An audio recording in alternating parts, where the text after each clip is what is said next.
Welcome to another night of whispered tales from the past. Picture yourself wrapped in a soft blanket, the world outside fading into silence, with only the gentle hum of the Arctic wind and the faint crackle of ice to keep you company. Tonight, we're journeying to the heart of the Arctic, where the Inuit have thrived for thousands of years in a land so harsh it seems to defy life itself. This is a story of strange eating habits, of survival against impossible odds, and of a people whose ingenuity turned a frozen wilderness into a home. Close your eyes, take a deep breath, and let this soothing tale carry you into the icy embrace of the far north. If you enjoy this journey, please subscribe for more stories to lull you into the past. The Arctic is not a place for the faint of heart. Imagine a world where the horizon stretches endlessly white, where the sun barely peaks above the edge of the earth for months at a time, and where the cold bites like a living thing. Temperatures can plummet to -40°C, and the wind howls like a restless spirit, carrying shards of ice that sting any exposed skin. The ground is frozen solid, unyielding, with no trees to break the monotony of snow and sky. In this vast, unforgiving landscape, where life seems impossible, the Inuit have not just survived, they've flourished. Their ability to find sustenance in a place that offers so little is a testament to their resilience, their wisdom, and their deep connection to the land and sea. Close your eyes and picture it, a snow-covered plain under a sky heavy with stars, the air so cold it feels like breathing glass. In the distance, a faint glow flickers from an igloo, its walls carved from compacted snow, sturdy and warm against the bitter night. Inside, a family huddles around a small stone lamp, a culloch fueled by seal oil. The flame dances softly, casting shadows on the icy walls, and the scent of burning fat fills the air, a reminder of the sea's gifts.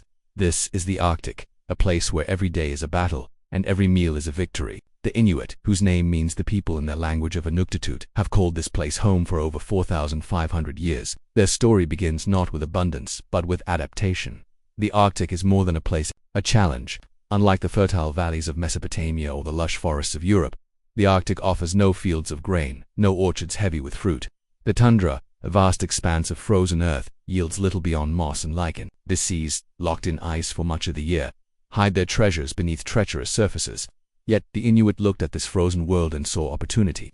Their diet, built on what they could hunt, fish, or gather, was as varied as it was strange to outsiders. From the raw flesh of seals to the delicate berries of the summer tundra, every bite was a carefully crafted answer to the question, how do you survive where nothing grows? Let's step back in time, to a moment in the life of an Inuit family, perhaps 1,000 years ago. Imagine a woman named Isla, her hands steady as she tends the culloch, adjusting the wick of moss to keep the flame steady. Her breath is visible in the cold air, even inside the igloo, but the warmth of the lamp wraps her family in comfort. Outside, her husband Nunik prepares for a hunt, sharpening his harpoon with a piece of bone, his fingers numb but precise. Their children, bundled in caribou furs, play quietly, their laughter muffled by the thick walls of snow. This is a family, bound to the rhythms of the Arctic, where food is not just sustenance but a lifeline, a thread connecting them to their ancestors and to the land. The Inuit story begins long before Ayla and Nunik, rooted in the ancient migrations that shaped the far north. Around 5,000 years ago, the first peoples crossed from Siberia to Alaska over a land bridge that once spanned the Bering Strait. These early Arctic dwellers, known as the Paleo-Inuit, faced a world even harsher than today's. They hunted, with rudimentary tools, following herds of muskox and caribou across a landscape still recovering from the Ice Age. Over time, these groups evolved, giving rise to the Dorset culture, a people who thrived for nearly 2,000 years before fading into mystery. By the year 1000, the Thule culture, ancestors of the modern Inuit, swept across the Arctic, from Alaska to Greenland, bringing with them new tools, new ways of hunting, and a diet that would define their survival. The Thule were masters of adaptation. Unlike the Dorset, who relied heavily on land animals, the Thule turned to the sea. They developed harpoons with toggling heads, perfect for hunting seals and whales, and built kayaks from driftwood and sealskin to navigate icy waters. Their umiaks, larger boats made of animal hides, could carry entire families or the spoils of a whale hunt. These innovations allowed the Thule to spread across the Arctic, establishing communities in places as far-flung as Nunavut's icy coasts and Greenland's rugged fjords. Their diet, rich in marine life, became the cornerstone of their survival, a delicate balance of skill, patience, and respect for the animals they hunted. Imagine Nunik standing on a sheet of sea ice, his breath forming clouds in the frigid air. He's waiting by an igloo, a breathing hole where seals surface to breathe. His harpoon is poised, his body still, every sense attuned to the faint ripple of water beneath the ice. Hours pass, but Nunik is patient. He knows the seal will come. When it does, his strike is swift, the harpoon piercing the water with a soft splash. The seal is holed onto the ice, its dark eyes gleaming in the dim light. This is no mere hunt. It's a ritual, a moment of gratitude for the animal's sacrifice. Back at the camp, Isla and the others will prepare the seal, dividing its meat, fat, and skin with care, ensuring nothing goes to waste. The seal was the lifeblood of the Inuit diet. Its meat, dense and rich, provided protein to fuel long days of hunting and travel. Its blubber, thick and oily, was chewed raw or melted into oil for the color, its warmth sustaining life in the darkest winters. Even the bones were used, ground into tools or boiled into broth. To the Inuit, a seal was more than food, it was a gift, a symbol of their pact with the sea. Every part had a purpose, from the sinews sewn into thread to the skin stretched into boots. This respect for the animal shaped their entire way of life, a philosophy of balance that allowed them to thrive where others would falter. But survival in the Arctic wasn't just about hunting, it was about understanding the land, the sea, and the seasons. In the brief Arctic summer, when the sun never set, the tundra came alive with patches of green. Women like Ayla would lead their children across the landscape, gathering tiny berries, crowberries and bilberries that burst with taut sweetness. These were rare treats, often mixed with seal fat to create a rich, energy-packed paste. The Inuit also collected seaweed from the rocky shores, drying it in the sun to add a salty crunch to their meals. Every scrap of food, no matter how small, was a triumph over the Arctic's scarcity. Life in the Arctic was a dance with danger. A single failed hunt could mean hunger for days. A sudden storm could trap hunters on the ice, far from home. Yet the Inuit faced these challenges with a quiet strength, their lives woven into the rhythms of the land. Ayla might tell her children stories of Sedna, the sea goddess whose severed fingers became the seals and whales they hunted. These tales weren't just entertainment, they were lessons, reminders of the respect owed to the animals and the sea. Every meal was a moment of connection, a way to honor the past while preparing for the future. As you drift toward sleep, imagine yourself in Ayla's igloo, the Kulix flame flickering softly, the scent of seal oil lingering in the air. The Arctic is vast, cold, and unforgiving, but it's also a place of beauty, where every bite of food tells a story of survival. The Inuit turned a frozen wilderness into a home, not through force, but through wisdom and care. This is just the beginning of their tale, a whisper from the ice that carries us into the past. If you're enjoying this story, please subscribe to the channel for more soothing journeys through history. The Arctic shaped the Inuit, but it was their ingenuity that shaped their diet. In the chapters to come, we'll explore the specific foods that sustained them: seals, caribou, whales, and even the sparse plants of the tundra. We'll meet hunters and gatherers, hear tales of triumph and hardship, and uncover the strange, fascinating habits that made survival possible. For now, let the Arctic's quiet beauty settle over you, a blanket of snow and stars to guide you into dreams. Sleep well, and we'll continue this journey soon. The first steps on the ice-boring history for sleep has the glow of the kulak flickers in Ayla's igloo, casting soft shadows on the snow-packed walls. The Arctic night hums with a quiet that feels almost sacred. The wind outside has softened, but its whispers still carry tales of those who came before, the ancestors who first stepped onto this frozen land. The Inuit story, which we began under the starlit Arctic sky, is not just one of survival but of beginnings of a people who crossed vast distances and tamed a world of ice. Tonight, we trace their origins, from the ancient migrations across the Bering Strait to the rise of the Thule, the forebears of the modern Inuit whose ingenuity laid the foundation for the strange and wondrous eating habits that sustained them. Settle deeper into your blanket, let the cold of the Arctic fade, and allow this gentle tale to carry you further into the past. If you're enjoying this journey, please subscribe for more stories that weave history into your dreams. The Arctic has always been a place of movement. Long before Ayla tended her kulak or Nunik stood poised by a seal's breathing hole, the first peoples ventured into this frozen world, driven by necessity and curiosity. Imagine a time, over 5,000 years ago, when the Earth was still shaking off the weight of the last ice age. The Bering Strait, now a narrow channel of icy water, was then a bridge of land, a pathway connecting Siberia to Alaska. Across this bridge came the Paleo-Inuit, small bands of hunters with tools of stone and bone, their footsteps crunching on frost-covered ground. They followed herds of muskox and caribou, animals whose thick hides and warm flesh promised survival in a land where the sun vanished for months. These early wanderers were not yet Inuit, but their lives set the stage for those who would follow. Picture a hunter, perhaps named Kiviak, his face weathered by wind, his hands gripping a spear tipped with sharpened flint. He stands on a ridge, watching a herd of muskox graze on sparse lichen, their breath steaming in the cold. Kiviak's family waits nearby, their temporary camp a cluster of hides stretched over driftwood frames. They are nomads, moving with the seasons, their diet shaped by what the land provides. Muskox meat, tough and gamey, roasted over rare fires fueled by dried animal dung, fish speared from shallow streams, and, in fleeting summers, berries plucked from low shrubs. Every meal is hard-won, a testament to their patience and skill. These Paleo-Inuits lived for centuries, their culture evolving as the climate shifted. By 3,000 years ago, They had given way to the Dorset people, a mysterious group whose stone tools and small carvings have been found scattered across the Arctic. The Dorset were skilled hunters, too, but their world was changing.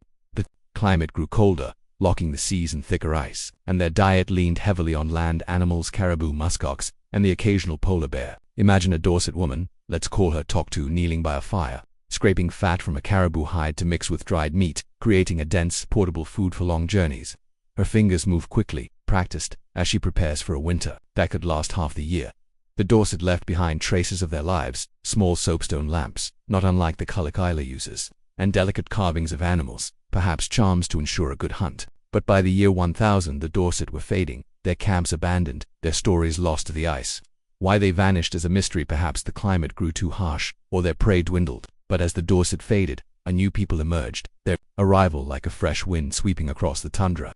These were the Thule, the direct ancestors of the Inuit, whose innovations would reshape life in the Arctic and define the eating habits we're exploring. The Thule arrived around 1,000 years ago, moving swiftly from Alaska eastward to Greenland. Unlike the Dorset, who clung to the land, the Thule were people of the sea.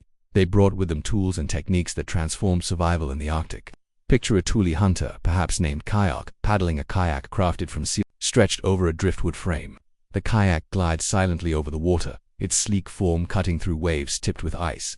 Kayak's harpoon, tipped with a toggling head that twists into the flesh of a seal or whale, is a marvel of engineering. This tool, simple yet precise, allowed the Thule to hunt marine animals with unprecedented success, making the sea their primary source of food. The Thule's diet was a revolution. Where the Dorset relied on caribou and muskox, the Thule turned to seals, walruses, and whales, animals rich in fat and protein. Imagine Kayak returning to his camp, a seal slung over his shoulder, its dark fur glistening with seawater.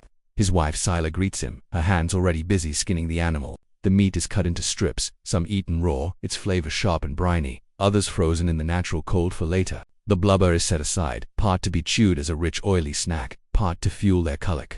The children gather around, learning to sew the skin into boots or thread, every piece of the seal a treasure. This is the Thule way, nothing wasted, everything valued. The Thule's success came not just from their tools but from their mobility. Their umiaks, large boats made of walrus or seal hides, could carry entire families, along with dogs, tools, and the spoils of a hunt. These boats allowed the Thule to follow migrating animals, establishing camps from the rocky shores of Baffin Island to the fjords of Greenland. Imagine a summer camp, the sun low but never setting, the air alive with the cries of seabirds. Sila and her daughters gather seaweed from the shore, drying it on flat stones to add a salty crunch to their meals. Nearby, the men repair harpoons, their laughter mingling with the sound of waves. Food is shared freely, a seal's meat divided among neighbors, reinforcing bonds that hold the community together. The Thule's diet was shaped by necessity, but it was also a reflection of their ingenuity. Seals were their mainstay, but they also hunted caribou in the summer, when herds roamed the tundra. Picture a hunt Kayak and his brothers stalking a caribou herd, their bows made of sinew and horn drawn taut. The kill is swift, and the animal is carried back to camp, where its meat is dried into jerky, its bones cracked open for marrow. Even the stomach contents partially digested moss and lichen are eaten, a rare source of plant matter in a land without fields. This Arctic salad might seem strange to us, but to the Thule it was a vital link to the land's sparse greenery. Whales, too, were a prize, though their hunt was perilous. A single bowhead whale could feed a community for months, its blubber and meat a bulwark against hunger.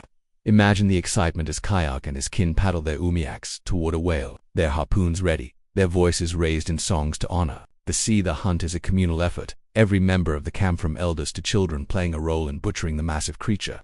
The meat is stored in ice caches, the blubber chewed raw or rendered into oil. Even the baleen, the whale's filter like plates, is used for tools or woven into baskets. To the Thule a whale was a gift, its abundance a moment of celebration.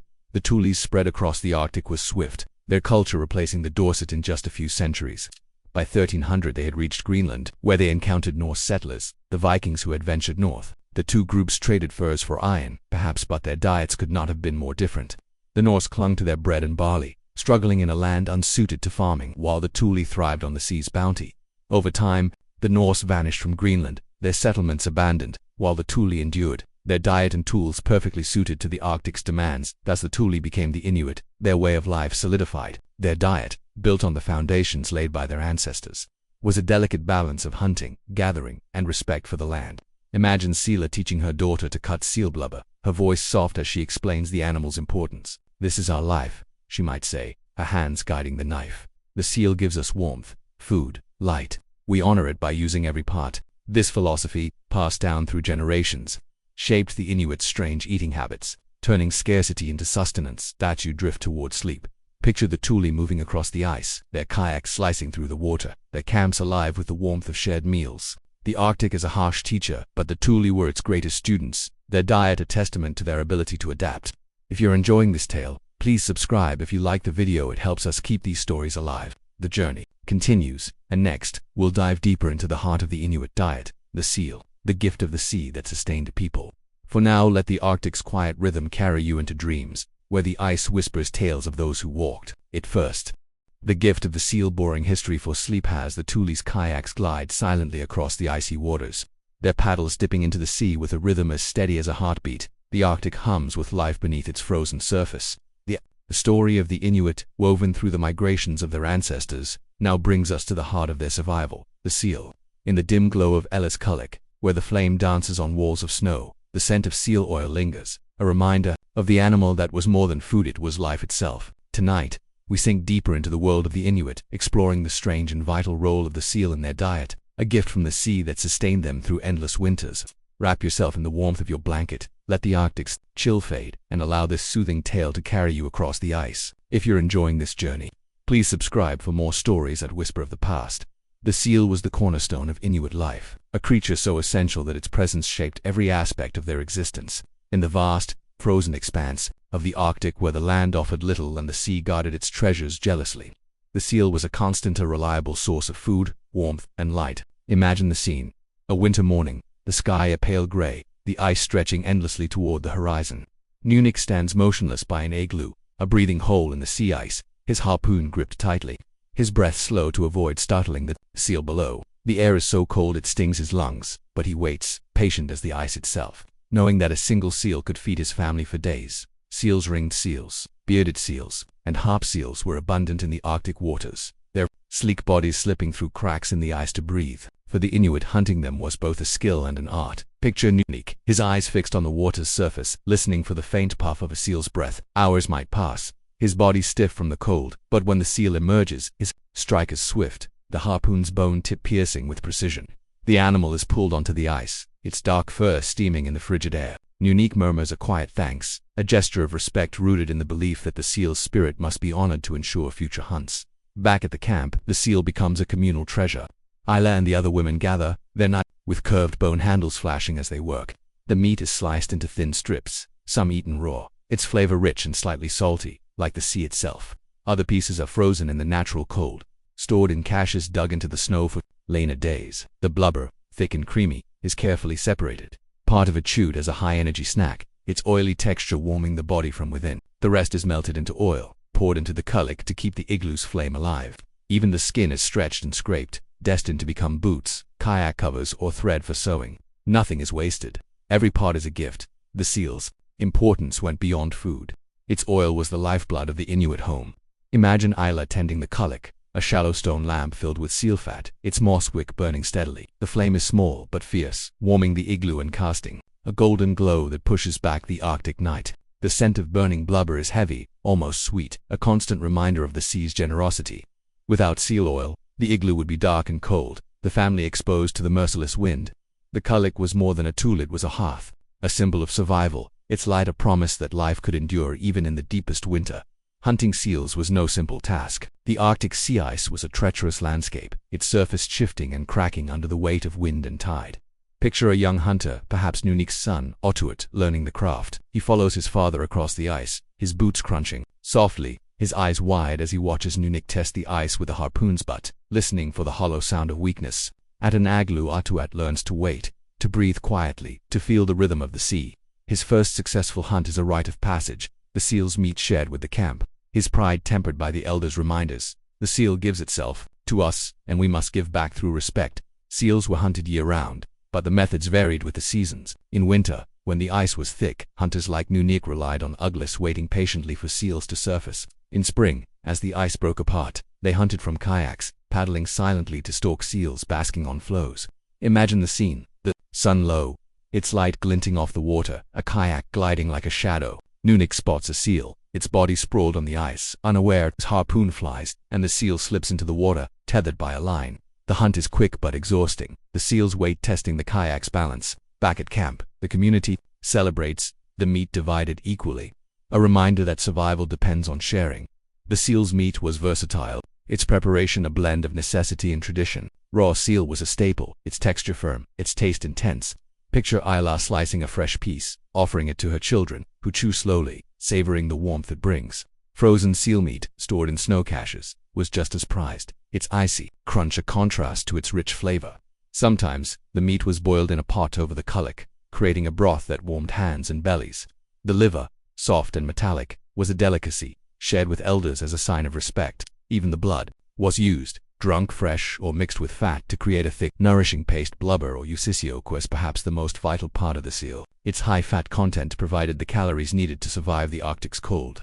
Imagine a grandmother, let's call her Nevi, chewing a piece of blubber, her eyes crinkling as she tells stories of her youth. The fat is dense, almost buttery, melting on the tongue with a warmth that spreads through the body. Blubber was eaten alone or mixed with meat, creating a dish called quack, frozen and sliced into bite-sized pieces.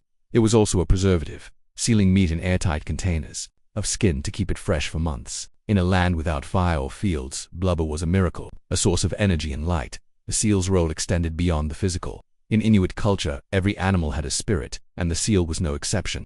Hunters like Inuit followed strict rituals, offering a sip of water to a slain seal's mouth, a gesture to appease its soul and ensure it would return. Stories of Sedna, the sea goddess, were told around the kulak, her severed fingers said to have become the seals and whales of the Arctic. Imagine Ella's daughter Sela listening wide-eyed as Nevi recounts how Sedna's anger could stir storms, or her kindness bring bountiful hunts. These tales were more than myths, they were a reminder to respect the sea and its creatures. If you're enjoying this dive into the Inuit's world, please subscribe if you like the video. It helps keep these stories alive. Let's continue. The seal's versatility made it a lifeline, but it also shaped Inuit society. Sharing was not just a custom but a necessity. When Inuit brought a seal to camp, it was divided among all, from the youngest child to the oldest elder. Picture the scene. Families gathered in a large igloo, the air warm with laughter and the scent of seal meat. Isla passes a strip of raw meat to a neighbor, who offers a piece of blubber in return. This act of sharing strengthened bonds, ensuring no one went hungry even in the leanest times. It was a system born of scarcity, where a single seal could mean the difference between life and death. But hunting seals was not without risk. The ice could betray even the most skilled hunter. Imagine Otuet, now a young man, venturing too far from camp. The ice groans beneath him, a crack splitting the surface. He scrambles back, heart pounding, knowing a fall into the freezing water could be fatal. Storms too were a constant threat, blinding hunters with snow or stranding them on drifting floes. Yet the Inuit adapted, learning to read the ice's patterns, to predict the weather by the sky's color. Their knowledge, passed down through generations, was as vital as the seals they hunted. The seal's importance endured as the Thule became the Inuit, their culture spreading across the Arctic. In places like Nunavut, Greenland, and Alaska, seals remained the backbone of the diet, their meat and fat sustaining communities through centuries of change. Even as the world beyond the Arctic shifted, Vikings in Greenland, explorers in the north, the Inuits' reliance on seals held firm. Their strange eating habits, born of necessity, were a testament to their ability to thrive where others faltered. As you drift toward sleep, imagine Nunavut returning to camp, a seal across his shoulders, the community gathering to share its gifts. The kulak burns brightly, its flame a beacon in the Arctic night. The seal is more than food, it's a bond, a promise, a story of survival etched in every bite. The Inuit's journey continues, and next, we'll follow the caribou, the treasure of the tundra, whose flesh and bones sustained the people when the sea was silent. For now, let the Arctic's quiet rhythm lull you, the scent of seal oil lingering in your dreams. Caribou, the treasure of the tundra, boring history for Slapass. The scent of seal oil lingers in Ayla's igloo, the kulak's flame casting a warm glow over her family. The Arctic's vast silence holds stories of more than just the sea. Beyond the ice, where the tundra stretches under a sky that never quite darkens in summer, the caribou roam elusive, vital, a treasure of the land. The Inuit's journey, woven through the gifts of the seal, now turns to the caribou, whose meat, bones, and even stomach contents sustained them when the sea grew quiet. Picture the crunch of boots on thawing tundra, the distant bellow of a caribou herd, and let this gentle tale carry you deeper into the Inuit's world. Settle into your blanket, let the Arctic's chill fade, and allow the rhythm of this story to lull you toward dreams. If you're enjoying this journey, please subscribe for more tales that whisper of the past. The caribou was a lifeline in the Arctic, a creature whose migrations brought abundance to a land that offered so little. While seals ruled the sea, Caribou were the tundra's gift, their herds moving like a living tide across the open plains. For the Inuit and the Thule before them, the caribou was more than food. It was a source of warmth, tools, and even a taste of the scarce greenery they craved. Imagine a summer day, the sun hanging low but never setting, bathing the tundra in a golden glow. Nunik, now joined by his son Atuat, stands on a rise, his eyes scanning the horizon. A cloud of dust marks the approach of a caribou herd, their antlers swaying like a forest in motion. This is a moment of promise, a chance to fill the camp's stores before winter's grip returns. Caribou hunting was a communal effort, a dance of skill and patience. Picture Nunik leading a small group of hunters, their bows crafted from sinew and horn, arrows tipped with sharpened stone. They move silently, their steps muffled by moss, following tracks pressed into the soft earth. The herd is vast, hundreds of animals grazing on lichen and willow, their breath steaming in the cool air. Nunik signals, and the hunters fan out, their movements practiced, their eyes sharp. A young caribou strays too far, and actuates arrow flies, striking true. The animal stumbles and the hunters rush forward, their knives ready to honor its sacrifice. The kill is swift, respectful, a nod to the caribou's spirit, which the Inuit believed must be appeased to ensure future hunts. Back at the camp, the caribou becomes a treasure trove. Isla and the women gather, their ulus slicing through the thick hide with precision. The meat is lean, its flavor sharp and earthy, a contrast to the briny richness of seal. Some is eaten fresh, roasted over a rare fire fueled by dried moss or driftwood, the scent of sizzling meat mingling with the tundra's grassy aroma. Other pieces are cut into thin strips and hung to dry in the sun, creating jerky that could last through the winter. Imagine Ayla's daughter, Sela, helping to string the meat on racks, her small hands learning the rhythm of the task, her laughter mixing with the chatter of the women as they work. The caribou's value went far beyond. Its meat, its hide, thick and warm, was scraped and tanned to make clothing, parkas, boots, mittens that shielded against the Arctic's bite. Picture Ayla sewing a parka, her needle made from caribou bone, her thread from its sinew. The hide is soft, but durable, perfect for wrapping around Sela as she ventures onto the tundra. The antlers, too, were prized, carved into tools or handles, their curves smoothed by careful hands. Even the bones were cracked open, revealing marrow so rich it was like a dessert, scooped out with small sticks and savored for its creamy warmth. To the Inuit, the caribou was a gift that kept giving, its every part a piece of survival. Perhaps most surprising was the caribou's stomach, a source of food as vital as its flesh. In a land without fields or orchards, the Inuit found greenery where others saw none. The caribou's stomach held partially digested moss, lichen and willow, a mix the Inuit called Arctic salad. Imagine Nivi, the grandmother, opening a caribou's stomach with her ulu, her hand steady as she scoops out the green fibrous contents. To an outsider it might seem strange, but to the Inuit this was a delicacy, a rare taste of the plants they could not grow. Mixed with fat or blood, it became a nutrient-rich meal, its earthy bitterness balanced by the seal blubber's richness. Sela, watching her grandmother, learns to appreciate this gift, chewing slowly to extract every bit of flavor.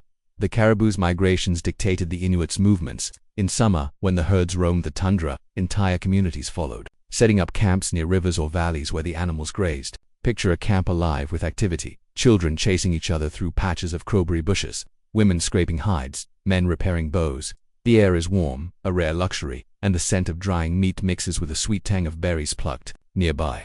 Nunik tells stories of past hunts, his voice low as he describes a caribou that led him across the tundra for days, its strength a lesson in endurance. These stories, shared over meals of roasted caribou, bind the community, weaving the past into the present. Hunting caribou was not without challenges. The herds were unpredictable, their paths shifting with the seasons or the weather. A dry summer could drive them far from camp, leaving hunters like Nunik to travel for days, their packs heavy with dried seal meat for sustenance. Imagine Ate, on his first long hunt, his legs aching as he follows his father across rocky slopes. The tundra's beauty, both a comfort and a trial. A sudden storm could scatter the herd, or a misstep could startle them, sending hundreds of hooves thundering away. Yet, the Inuit adapted, learning to read the land the way moss grew thicker where caribou grazed, or how their tracks curved around water. This knowledge, passed from elder to youth, was as crucial as the hunt itself. The caribou's importance extended to the spiritual. Like the seal, it was seen as a gift from the land, its spirit deserving respect. Hunters like Nunik performed rituals after a kill, offering words of thanks or small tokens, a piece of fat placed on the tundra to ensure the caribou's spirit would not be angered. Imagine Sela listening as Nivi tells of the caribou's spirit, a force that roamed the tundra, guiding herds to those who honored it. These beliefs shaped the Inuits' relationship with their food, making every meal a moment of gratitude, a reminder of their place in the Arctic's delicate balance. If you're enjoying this dive into the Inuits' world, please subscribe. If you like the video, it helps keep these stories alive. Let's continue. The caribou's role was seasonal, its abundance tied to the brief Arctic summer.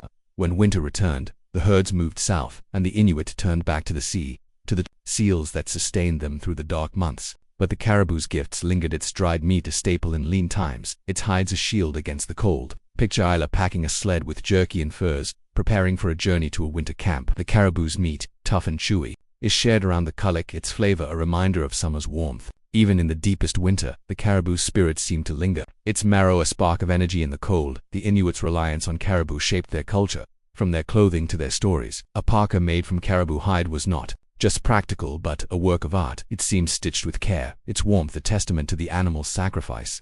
Imagine Sela, now older, wearing a parka her mother made, its fur soft against her skin as she ventures onto the ice.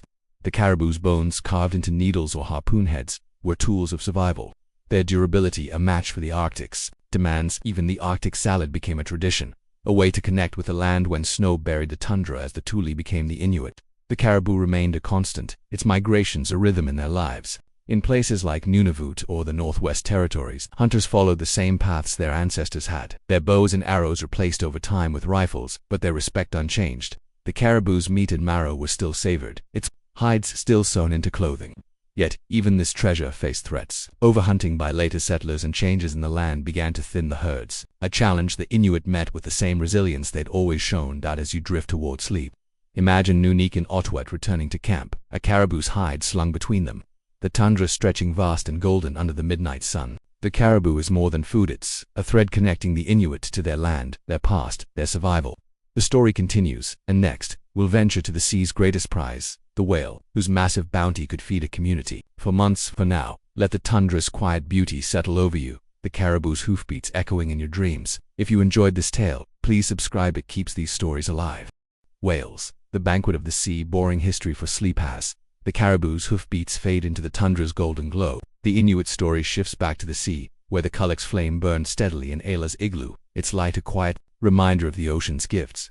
Beyond the snow-packed walls, where the Arctic stretches vast and wild, the sea holds a treasure greater than seals or caribou. The whale, its massive form, a shadow beneath the ice, was a prize that could sustain an entire community through the harshest winters. Tonight, we dive deeper into the Inuit's world, exploring the hunt for whales and the strange, vital eating habits that turned their flesh into feasts and their blubber into life. Wrap yourself tighter in your blanket, let the Arctic's chill to slip away, and let this soothing tale carry you to the edge of the sea. If you're enjoying this journey, please subscribe for more stories that weave the past into your dreams. The whale was the Arctic's greatest bounty, a creature so immense, it could change a community's fate. In a land where hunger was a constant shadow, a single whale, whether a bowhead, beluga, or narwhal, meant months of food, oil, and materials. For the Inuit and the Thule before them, the whale hunt was not just a task but a communal ritual, a moment when every hand, from the youngest child to the eldest grandmother, played a role. Picture the scene, a summer dawn, the sky pale and endless, the sea dotted with ice floes. Nunavut stands in his kayak, his paddle slicing through the water, his eyes scanning for the telltale spout of a whale. The air is sharp with salt, and the distant cry of gulls echoes over the waves. Whale hunting was a perilous endeavor, requiring skill, courage, and unity. Imagine Nunavut joined by a dozen others, their kayaks and larger umiaks moving in unison, their paddles synchronized like a heartbeat. The umiak, a boat of walrus hides stretched over a driftwood frame, carries hunters and harpoons, its hull sturdy enough to withstand the sea's churn. Artuet, now a young man, paddles alongside his father, his heart pounding with the thrill of his first whale hunt. The men sing softly, their voices a prayer to Sedna, the sea goddess, asking for her blessing.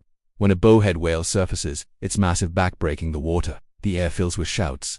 Harpoons fly, their toggling heads biting deep, and the hunt begins. The chase could last hours, the whale diving and resurfacing, testing the hunter's endurance. Picture Nunavut gripping the line tethered to his harpoon, the rope burning his hands as the whale pulls. The umiak rocks violently, water splashing over its sides, but the hunters hold fast, their years of experience guiding them. Artuet learns quickly, his muscles straining as he helps hold the line.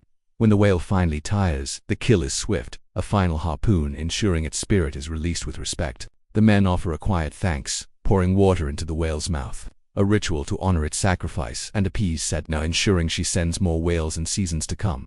Towing the whale to shore is a task as monumental as the hunt itself. Imagine the entire community gathering on the rocky beach, their voices rising in excitement as the massive creature is pulled ashore. A bowhead whale, stretching up to 18 meters long, could weigh as much as 100 tons. Its blubber alone enough to fuel kuliks for months. Isla and Nevi lead the women in butchering, their ulus flashing as they cut through layers of fat and flesh. The air is thick with the scent of blood and sea, the ground slick beneath their boots.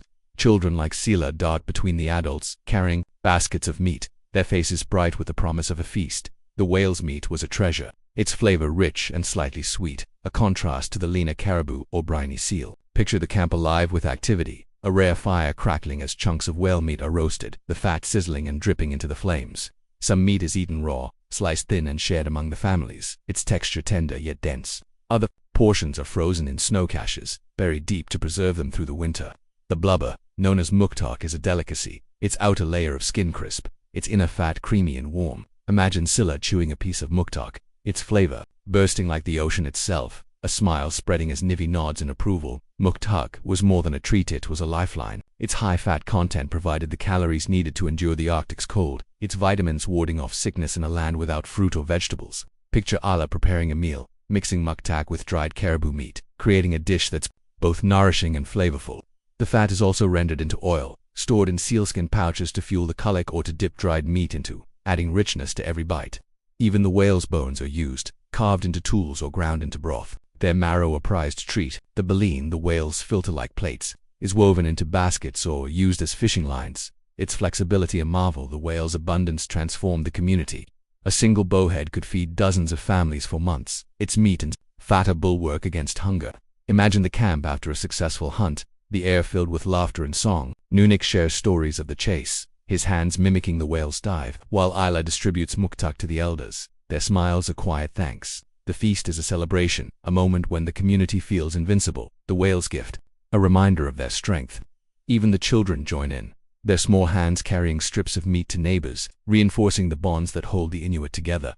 If you're enjoying this dive into the Inuit's world, please subscribe. If you like the video, it helps keep these stories alive. Let's continue. Whale hunts were not frequent, their success dependent on the sea's mood and Sedna's favor.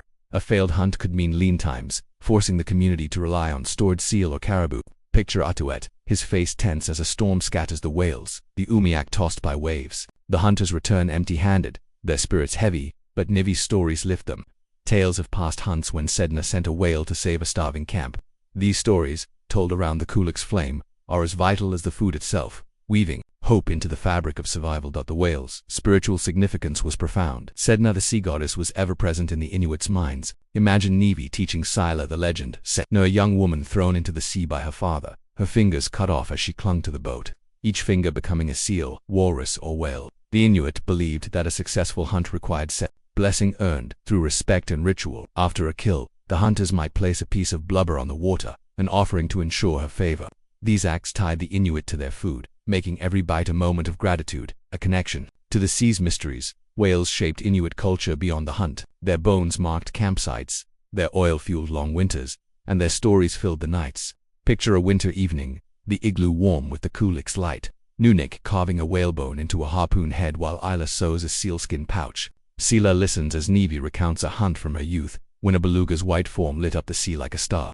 These tales, passed down through generations, made the whale more than food. It was a symbol of resilience, a gift that demanded respect. As the Thule became the Inuit, whale hunting remained a cornerstone of their survival.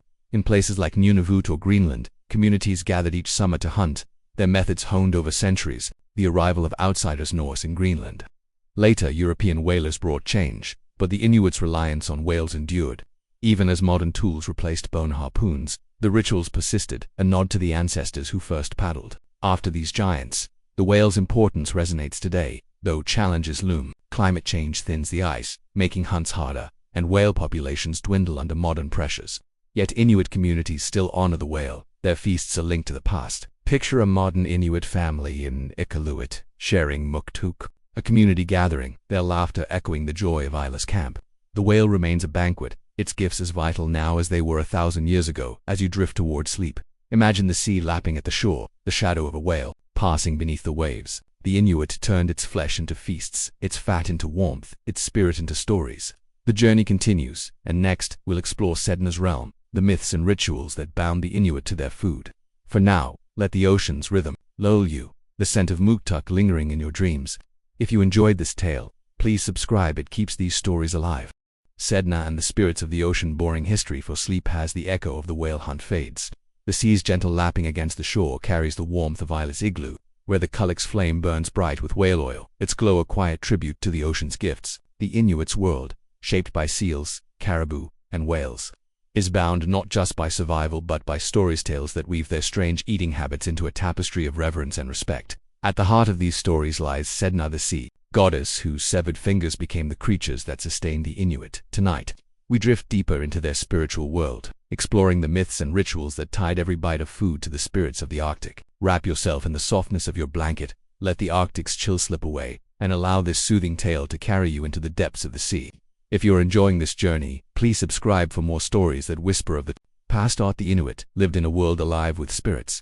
Every seal, caribou, and whale was more than flesh and bone. It carried a soul, a presence that demanded respect. At the center of this belief was Sedna, the goddess of the sea, whose story was told around the culix flame, her name spoken in hushed tones as the wind howled outside. Picture Nevi, the grandmother, sitting cross-legged in the igloo, her weathered hands folding strips of whale muktuk. As she speaks to Sela, the air is warm with the scent of burning oil, and Sela's eyes are wide, captivated by the tale of Sedna, whose power shaped the Inuits' relationship with their food. The legend of Sedna begins with a young woman, beautiful but headstrong, living in a camp not unlike Alas, her father. Desperate to see her wed, arranged a marriage to a man she did not love.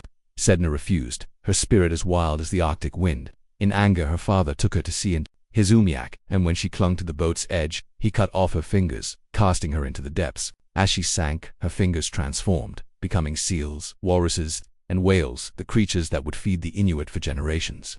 Sedna became the goddess of the sea, her anger stirring storms, her kindness sending animals to the hunters. Harpoons. Imagine Scylla shivering as Nevi describes Sedna's underwater home, her long hair tangled with the spirits of the sea. This myth was more than a story, it was a guide.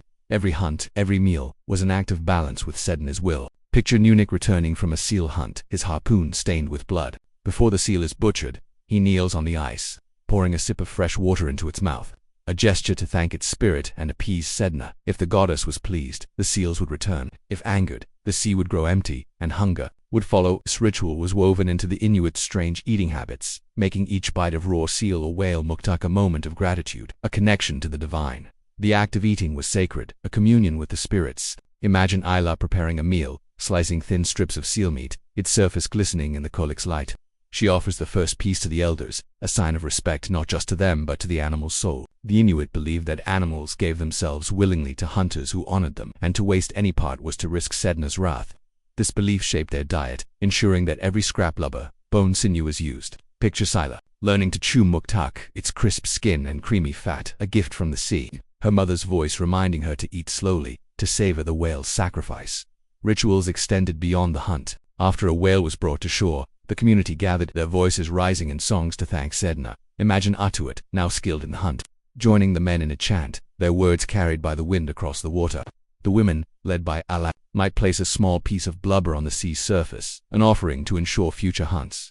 These acts were not mere superstition, they were a pact, a recognition that survival depended on harmony with the natural world. Every meal, from the caribou's marrow to the seal's liver, was a reminder of this bond, a thread tying the Inuit to their ancestors and their gods. Sedna's story varied across the Arctic, each community adding its own details. In some tales, she was a benevolent mother, sending whales to starving camps. In others, a vengeful spirit whose tangled hair caused storms were not combed by shamans. Picture Nevi telling a darker version, where Sedna, angered by disrespectful hunters, withheld the seals, leaving a camp to face hunger. Sela listens, her hands pausing over a sealskin she's sewing, learning that every action, hunting, eating, carries weight. These stories shaped the Inuit's diet, making their strange habits, like eating raw blubber or caribou stomach, a form of worship, a way to honor the spirits that sustained them. If you're enjoying this dive into the Inuit's world, please subscribe if you like the video, it helps keep these stories alive. Let's continue. The spiritual world extended to the land as well. Caribou, like seals and whales, had spirits that demanded respect. Imagine Nunik after a caribou hunt, placing a small piece of fat on the tundra, a gift to the animal's soul. This act ensured the herd would return, their hoofbeats a promise of future meals. The Inuit's diet, so dependent on these animals, was inseparable from their beliefs. Picture Ayla teaching Sila to prepare Arctic salad, the caribou's stomach contents mixed with seal fat. As they eat, Ayla explains that the moss and lichen are the tundra's gift, blessed by the spirit of the land. just as the sea's creatures are blessed by Sedna. These rituals were practical as well as spiritual. By honoring the animals, the Inuit ensured their resources were used wisely. Waste was unthinkable in a land where food was scarce. Imagine Atwat watching as Ayla carefully stores whale meat in a snow cache, sealing it with blubber to keep it fresh. The bones are boiled into broth, the sinews twisted into thread, the hides tanned for clothing. This efficiency, born of necessity, was reinforced by the belief that wasting an animal's gift could anger its spirit, bringing bad hunts or storms. Every bite of raw seal or muktok was a reminder to live in balance, to take only what was needed. The Inuits' spiritual connection to food shaped their community life. Sharing was a sacred act, a way to honor the spirits and strengthen bonds. Picture a winter night, the igloo crowded with neighbors, the kulik's flame casting a warm glow. Ayla passes strips of whale meat, its flavor rich and lingering. Each person, ensuring even the youngest child has a share. Nunik tells of a hunt where Sedna sent a beluga just as the camp faced hunger, his voice soft with gratitude. The meal is a ritual, a moment when the community feels whole, their survival a testament to their unity and respect for the sea. These beliefs were passed down through stories, each one a lesson in survival and reverence. Imagine Sela, now a young woman, sitting with Nevi as the elder recounts a time when a hunter disrespected a seal, wasting its blubber. Sedna's anger brought a storm, and the camp went hungry until the hunter made amends, offering songs and gifts to the sea. Sela learns to cut muktok with care, to eat slowly, to thank the whale with every bite. These lessons, woven into the Inuits' diet, made their strange eating habits raw meat, blubber, stomach contents, not just practical but profound, a way to connect with the spiritual world. The Thule ancestors of the Inuit carried these beliefs as they spread across the Arctic. Their stories of Sedna uniting communities from Alaska to Greenland, even as they encountered outsiders, like the Norse in Greenland, their rituals held firm. The Norse, with their bread and ale, found the Inuits' raw diet strange, but the Inuits saw their food as sacred, a gift from Sedna's realm. Picture Ayla trading seal meat with a Norse settler, her pride in her people's ways unshaken by their puzzled looks. The Inuits' diet, rooted in spirituality, was a source of strength, a contrast to the Norse's struggles in a land unsuited to farming. Today, Sedna's story endures in Inuit communities. Though the world has changed, modern Inuit in places like Nunavut still hunt whales and seals, their rituals echoing those of Nunik and Ala. Picture a community gathering, muktok shared on a table, elders telling Sedna's tale to children who listen, as Sela once did. Climate change and modern pressures threaten these traditions, but the Inuits' respect for their food remains a link to their ancestors. Every bite of muktok, every sip of seal broth, is a prayer, a nod to Sedna's enduring power. As you drift toward sleep, imagine the sea's depths, where Sedna's hair sways with the currents, her fingers sending seals and whales to the surface. The Inuits' strange eating habits roll rich reverent-or, a testament to their bond with the spirits. The journey continues, and next we'll wander the tundra under the midnight sun, gathering the scarce berries that brought sweetness to their diet. For now, let the ocean's rhythm lull you, the scent of whale oil lingering in your dreams. If you enjoyed this tale, please subscribe, it keeps these stories alive. Berries under the midnight sun, boring history for sleep has. Sedna's spirit lingers in the depths, her gifts of seals and whales sustaining the Inuit through the long Arctic winters. The kulik's flame in Ayla's igloo flickers with the warmth of shared stories. The reverence for the sea's creatures, woven into every bite of muktak or seal broth, is only part of the Inuit's tale.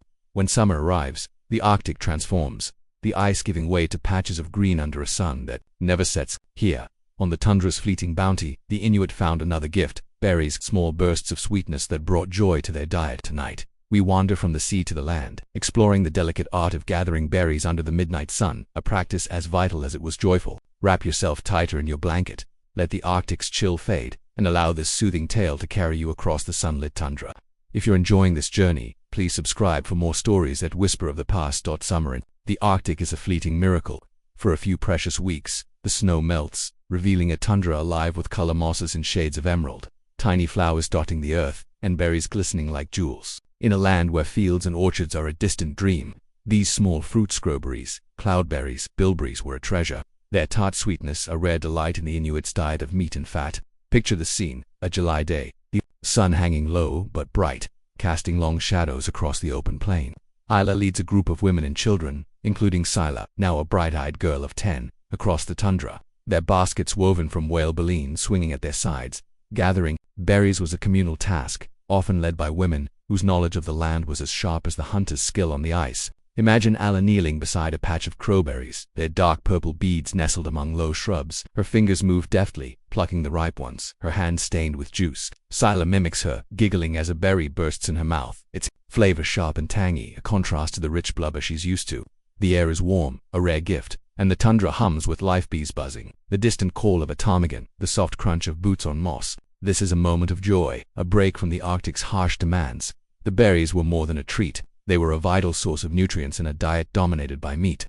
Crowberries, small and bitter, were packed with vitamins, helping to ward off sickness in a land without vegetables. Cloudberries, golden and soft, were a rare delicacy, their sweetness prized by children and elders alike. Bilberries, deep blue and juicy, added variety, their flavor lingering on the tongue. Picture Nevi, the grandmother, teaching Sila to spot the ripest berries.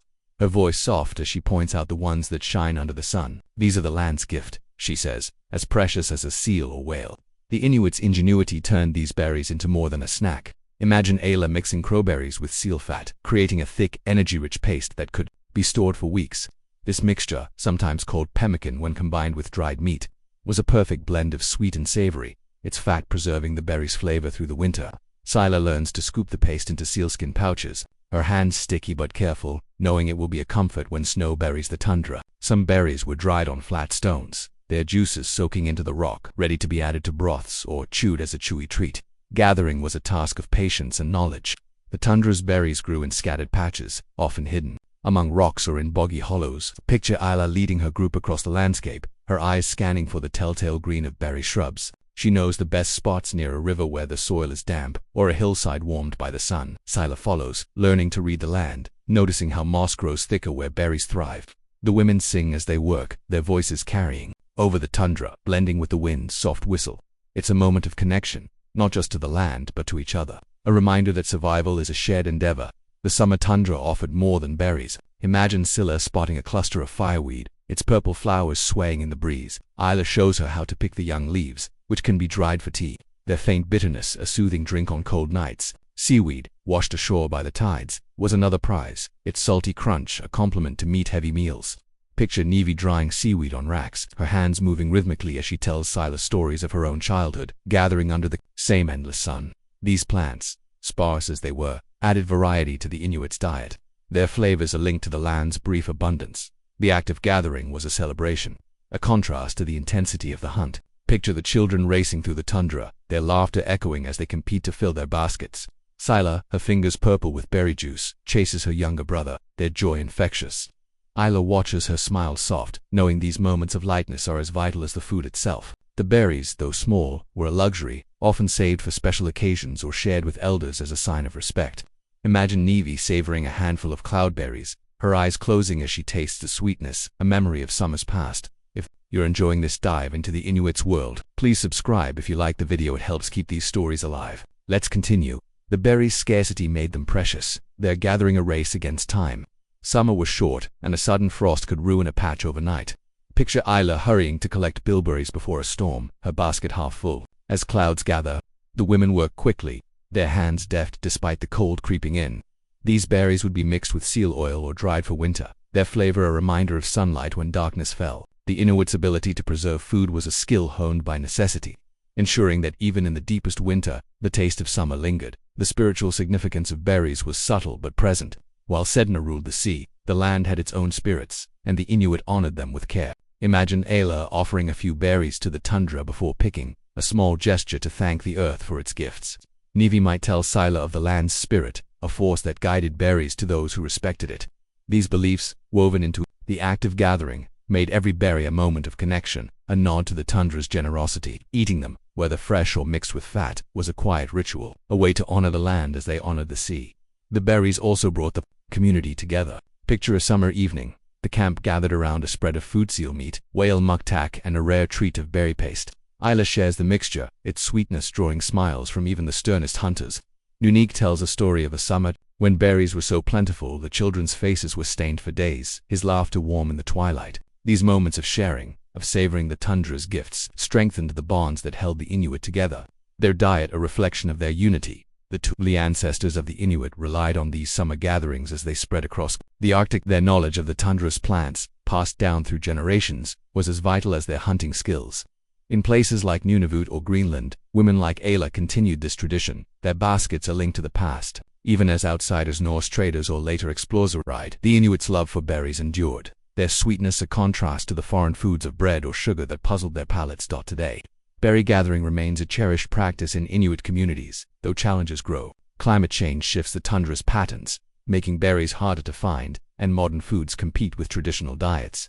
Yet, in places like Inuit, families still venture out under the midnight sun, their hands stained with juice, their laughter echoing Ayla's camp. Picture a modern Inuit girl, perhaps named after Sila, filling a basket with crowberries, her grandmother's stories in her ears, the tundra's gifts as vital as ever. As you drift towards sleep, imagine the tundra, under the midnight sun, berries glinting like stars against the green. The Inuits' strange eating habits, raw meat, blubber, and now these bursts of sweetness paint a picture of resilience and joy. The journey continues, and next, we'll explore the art of eating raw, a practice that turned the Arctic's cold into an ally. For now, let the tundra's warmth envelop you, the taste of berries lingering in your dreams. If you enjoyed this tale, please subscribe. It keeps these stories alive. The art of eating raw, boring history for sleep as the midnight sun bathes the tundra in golden light. The Inuits' baskets brim with berries, their sweet tang a fleeting gift in a land of ice and scarcity. Inside Ayla's igloo, the kulik's flame flickers, its warmth a quiet echo of the sea and land that sustained her family. The berries, mixed with seal fat or savored fresh, are a rare treat. But the heart of the Inuit diet lies in something far more primal, the raw flesh of seals, caribou, and whales. Tonight, we delve deeper into their world, exploring the strange and vital art of eating raw, a practice that turned the Arctic's cold into an ally and every bite into a testament of survival. Wrap yourself in the softness of your blanket, let the Arctic's chills slip away, and allow this soothing tale to carry you into the heart of the Inuit's table. If you're enjoying this journey, please subscribe for more stories that whisper of the past. In the Arctic, where fire was a luxury and fuel was scarce, eating raw was not just a choice, it was a way of life. The Inuit and the Thule before them perfected this art, turning the cold into a natural kitchen that preserved and enhanced their food. Picture a winter day, the sky a heavy gray, the air so cold it bites the lungs. Ayla kneels in her igloo, her ulu slicing through a frozen slab of seal meat, its surface glistening like polished stone. The meat is dense, its flavor sharp and briny, and she cuts it into thin strips, passing them to her children. Sila, now growing into a young woman, chews slowly, the cold flesh warming in her mouth, its richness spreading through her body like a spark. Raw meat was the cornerstone of the Inuit diet, a source of energy in a land where calories were life. Seals, caribou, and whales, hunted with care and honored with rituals, were often eaten fresh from the kill, their blood and warmth still pulsing. Imagine Nunavut returning from a hunt, a seal slung over his shoulder, its dark fur steaming in the frigid air. The community gathers, their breath visible as Ayla and Nivi begin to butcher the animal. The liver, soft and metallic, is cut first, shared among the elders as a delicacy. Its flavor is intense, almost sweet, and Nivi savors it, her eyes closing, as she murmurs thanks to Sedna, the sea goddess who sent the seal. The cold was the Inuits' ally in this practice. Without firewood, driftwood was rare and animal dung reserved for special fires. The Arctic's natural freezer preserved meat perfectly. Picture Ayla storing seal meat in a snow cache, a pit dug deep into the ice, sealed with blubber to keep out air and predators. This frozen meat, known as quack, was a staple, its icy texture giving way to a rich, chewy bite. Imagine Sila biting into a piece of quack, its surface crunching like frost, its flavor bursting with the sea's essence. The cold locked in nutrients, making raw meat not just practical but vital, a shield against the malnutrition that haunted other cold climates. Eating raw was more than necessity. It was a cultural cornerstone. The Inuit believed that raw meat, still rich with blood, carried the animal's strength, warming the body from within. Picture Otuit, now a skilled hunter, sharing a fresh caribou liver with his father Nunik. After a hunt, they sit on the tundra, their knives slicing the warm organ, its flavor earthy and bold. Otuit feels the energy surge through him, a belief rooted in tradition that the raw flesh fuels not just the body but the spirit. This practice, strange to outsiders, was a source of pride, a testament to the Inuits' ability to thrive where others faltered. The preparation of raw food was an art in itself. Imagine Ayla teaching Sila to cut seal meat into perfect strips, her ulu moving with precision to ensure each piece is thin enough to chew easily. The blubber or yusisuk is separated carefully, its creamy fat eaten alone or mixed with meat to create a dish called mizarak, a blend of fat and blood that's both nourishing and warm. Picture Sila dipping a piece of frozen whale meat into mizarak, the fat melting on her tongue, its richness a comfort against the cold. These dishes, simple, yet deliberate, turned raw ingredients into meals that sustained entire communities. The Inuits' raw diet extended to every animal they hunted. Whale muktuk, with its crisp skin and oily fat, was a favorite, its texture a satisfying crunch followed by a burst of flavor. Imagine Nevi offering a piece to Sila, her smile warm as she explains its importance. This keeps us strong when the snow falls. Caribou meat, leaner than seal, was often eaten fresh after a hunt, its blood drunk or mixed with fat to create a thick paste. Even fish, caught in summer rivers, were eaten raw, their delicate flesh a contrast to the denser meats. Picture Isla slicing Arctic char, its pink flesh gleaming, and sharing it with her neighbors, their laughter filling the camp. If you're enjoying this dive into the Inuits' world, please subscribe if you like the video. It helps keep these stories alive. Let's continue. Eating raw was a communal act, as much about sharing as survival. Picture a winter night, the igloo crowded with family and neighbors, the kulik's flame casting a golden glow. Isla passes strips of quack, each person taking a piece, their fingers brushing in a quiet gesture of unity. Nunik tells a story of a hunt where a seal's raw liver saved him from exhaustion, his voice low and steady. The meal is a ritual, a moment when the community feels whole, their shared food a bond stronger than the Arctic's cold. Even the children, like Sila's younger brother, join in, learning to chew blubber with care, their small hands clutching that fat like a treasure. The raw diet was also a shield against the Arctic's challenges. The high-fat content of blubber and blood provided the calories needed to withstand temperatures that could drop to -40 degrees Celsius. Picture Atuat on a hunt, his body warmed by a piece of raw seal fat, its energy fueling him through hours on the ice. Vitamins in raw liver and fish warded off scurvy, a disease that plagued European explorers who scoffed at the Inuits' ways. The Inuits' knowledge, honed over generations, turned raw food into medicine, their strange habits a key to survival in a land without crops. This practice was not without its risks. Raw meat could carry parasites, and improper storage could spoil even frozen caches. Imagine Ayla inspecting a snow cache, her breath visible as she checks for signs of rot. The Inuit learned to store food carefully, burying it deep in the ice or sealing it with blubber to keep it fresh. Stories of illness were rare, but told as warnings. Nivi might recount a time when a camp ate spoiled meat, their sickness a lesson in care. These tales, shared around the kulak, reinforced the importance of skill in preparing and preserving raw food. The spiritual dimension of eating raw was profound. Each bite was a connection to the animal's spirit and to Setna, whose gift sustained the Inuit. Picture Nunik offering the first piece of raw seal liver to the kulik's flame, a gesture to thank the sea. Isla might teach Sila to eat slowly, to honor the animal's sacrifice. Her voice soft as she explains, "We take only what we need, and we give thanks." This reverence made the act of eating raw a ritual, a moment when the physical and spiritual worlds met. The cold meat a bridge to the ancestors. As the Thule became the Inuit, the art of eating raw spread across the Arctic, from Alaska's shores to Greenland's fjords. When outsiders arrived north in the Middle Ages, later European whalers, they marveled at the Inuits' diet, their raw meat and fat a mystery to those used to bread and ale. Picture Ala trading seal blubber with a Norse settler, her pride unshaken by their confusion. The Inuits' raw diet was not just sustenance but a symbol of their resilience, a practice that set them apart in a land that humbled others today. Raw food remains a part of Inuit culture, though modern influences challenge tradition. In communities like Iqaluit, families still share quack and muktuk. Their meals are linked to Isla and Nunik. Picture a modern Inuit elder, perhaps named after Nivi, slicing raw seal for her grandchildren, teaching them to chew slowly, to taste the sea. Climate change and imported foods threaten these practices, but the art of eating raw endures, a testament to the Inuits' ingenuity. As you drift toward sleep, imagine Alice Igloo, the kulik's flame warming the air, the taste of raw seal lingering on your tongue. The Inuits' strange eating habits, raw, rich, reverent, or a story of survival, each bite a victory over the Arctic's cold. The journey continues, and next, we'll explore the sacred act of sharing, the heartbeat of Inuit life that ensured no one went hungry. For now, let the kulik's glow envelop you, the flavor of quack lingering in your dreams. If you enjoyed this tale, please subscribe. It keeps these stories alive.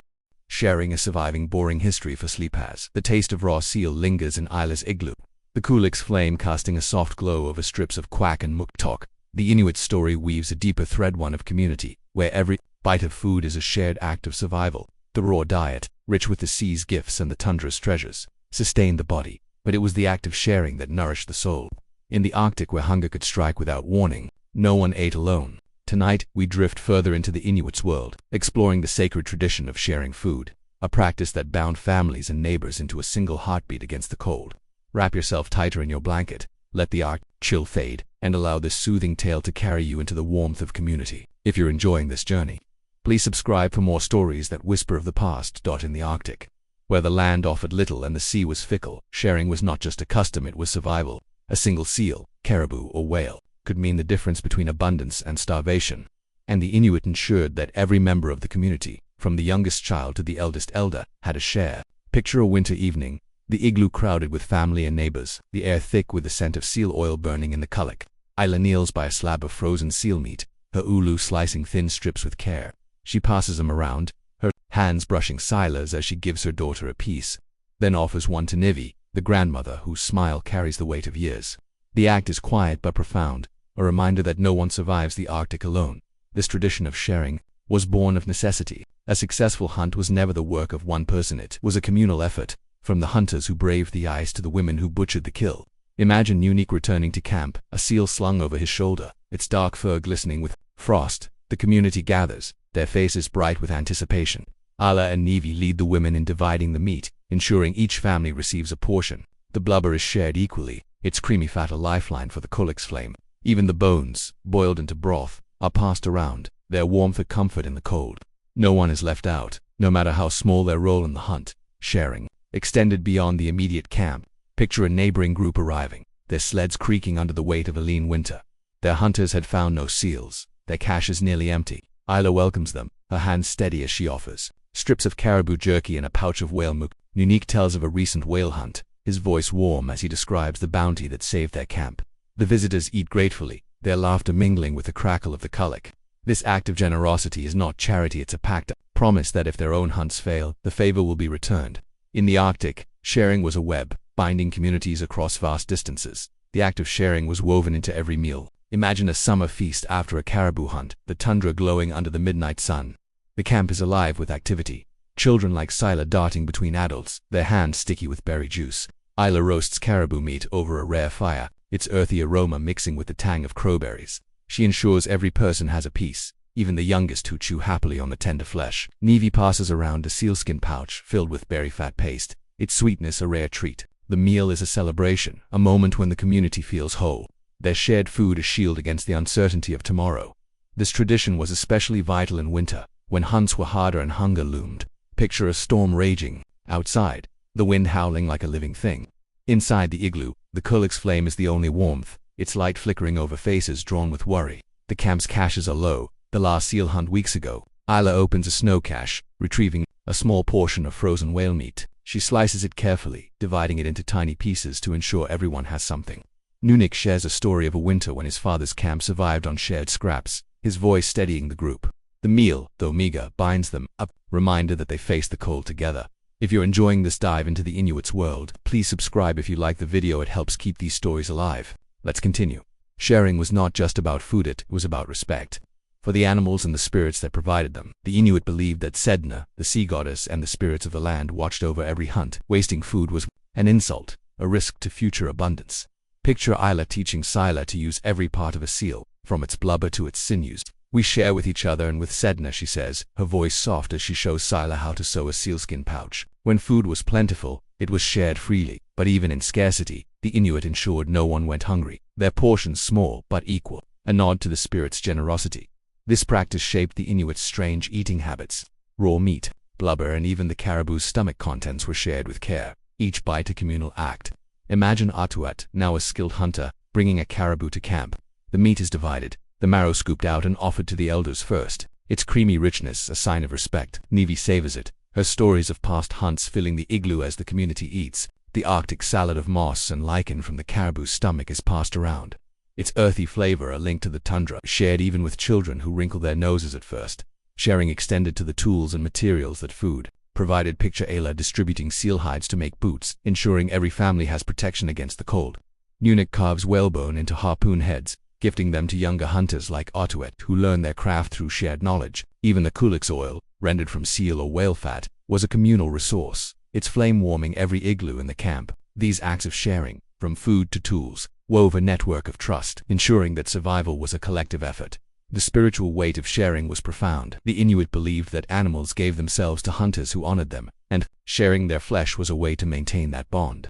Imagine Nunik after a seal hunt, placing a piece of blubber on the ice as an offering to Setwana, his voice low as he thanks the sea. Isla ensures the meat is divided evenly, knowing that hoarding who could anger the spirits, bringing bad hunts or storms. Every meal was a ritual, a moment to honor the animals and the community. the act of eating raw seal or whale a prayer in itself. The Thule, ancestors of the Inuit, carried this tradition as they spread across the Arctic. Their camps bound by shared meals in places like Nunavut or Greenland.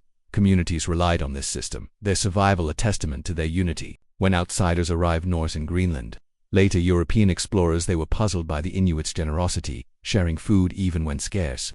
Picture Ayla offering a Norse trader a piece of muktok, her smile warm despite his confusion. The Inuits' way of sharing was not just practical but a source of pride, a contrast to the individualism of others. Sharing also shaped the Inuits' response to hardship. Imagine a winter when the seals stayed away, the caribou herds too far. South Ala opens the last snow cache, her hands trembling as she divides a small portion of whale meat. The community eats together, their portions tiny but equal, their laughter a defiance of hunger. Nivi tells of a time when her camp survived by sharing a single seal, their unity stronger than the cold. These stories, passed down through generations, reinforced the belief that sharing was survival, a lesson Scylla carries as she grows. Today, this tradition endures in Inuit communities, though modern challenges test it. In places like Iqaluit, families still share seal meat and muktok. Their tables are linked to Allah's igloo. Picture a modern Inuit family, perhaps led by a woman named after Allah, dividing a seal among neighbors, their laughter echoing the past. Climate change and imported foods strain these practices. But the act of sharing remains, a heartbeat that keeps communities strong as you drift towards sleep. Imagine Ayla's igloo, the kulak's flame warming a circle of faces, each person holding a strip of raw seal, their hands brushing in shared gratitude. The Inuits' strange eating habits, raw, rich communala, a story of unity, each bite a promise to survive together. The journey continues, and next, we'll face the darkest times, when the ice failed and hunger tested the Inuits' resilience. For now, let the warmth of community envelop you, the scent of shared muktuk lingering in your dreams. If you enjoyed this tale, please subscribe, it keeps these stories alive. When the ice failed, boring history for sleep has, the warmth of shared seal meat fills Ayla's igloo, the kulak's flame casting a steady glow over faces bound by community. The Inuit story of survival hums with the quiet strength of togetherness. Yet, even their resilient tradition of sharing could be tested by the Arctic's merciless whims. When the seals stayed deep beneath the ice, the caribou wandered too far, or the whales eluded the hunters' harpoons. Hunger became a shadow that loomed over every camp. Tonight we venture into the darkest moments of the Inuits' world, exploring the desperate measures they took when the ice failed and food grew scarce.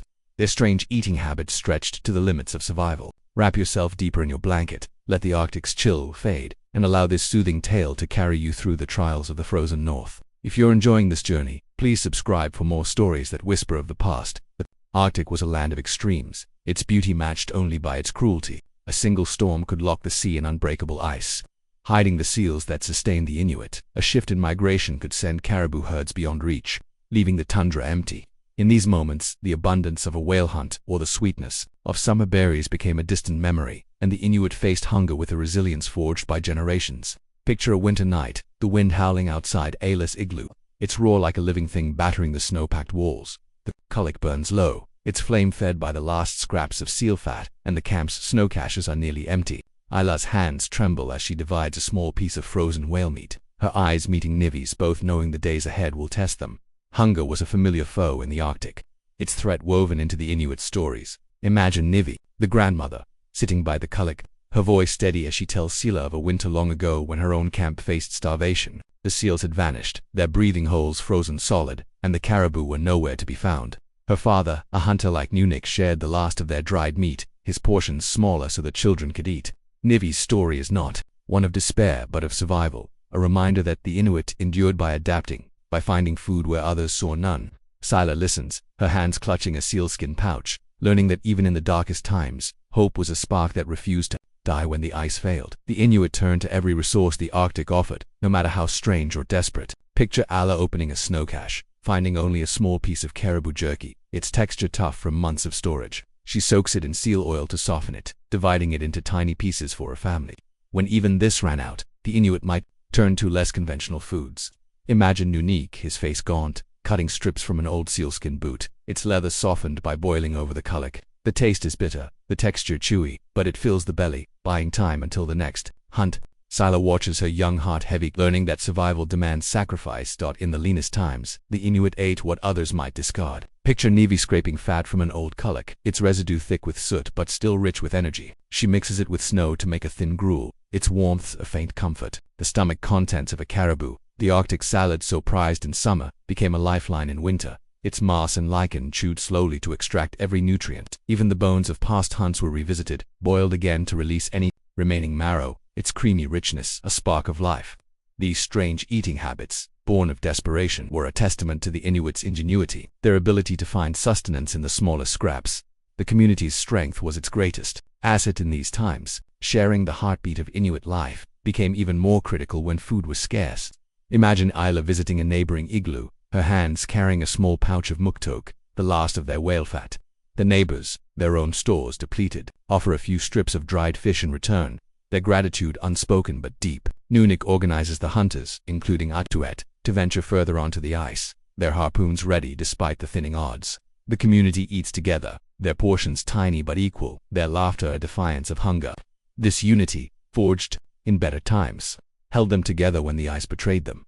If you're enjoying this dive into the Inuits' world, please subscribe if you like the video. It helps keep these stories alive. Let's continue. In the darkest winters, the Inuit faced choices that tested their humanity. Stories of extreme survival, told in whispers, spoke of camps driven to eat the unthinkable.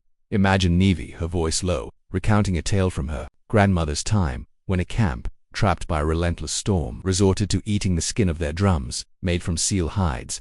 The leather was tough, its taste acrid, but it kept them alive until the ice broke. These stories were rare, shared not with shame but with reverence for those who endured, their survival a lesson in resilience.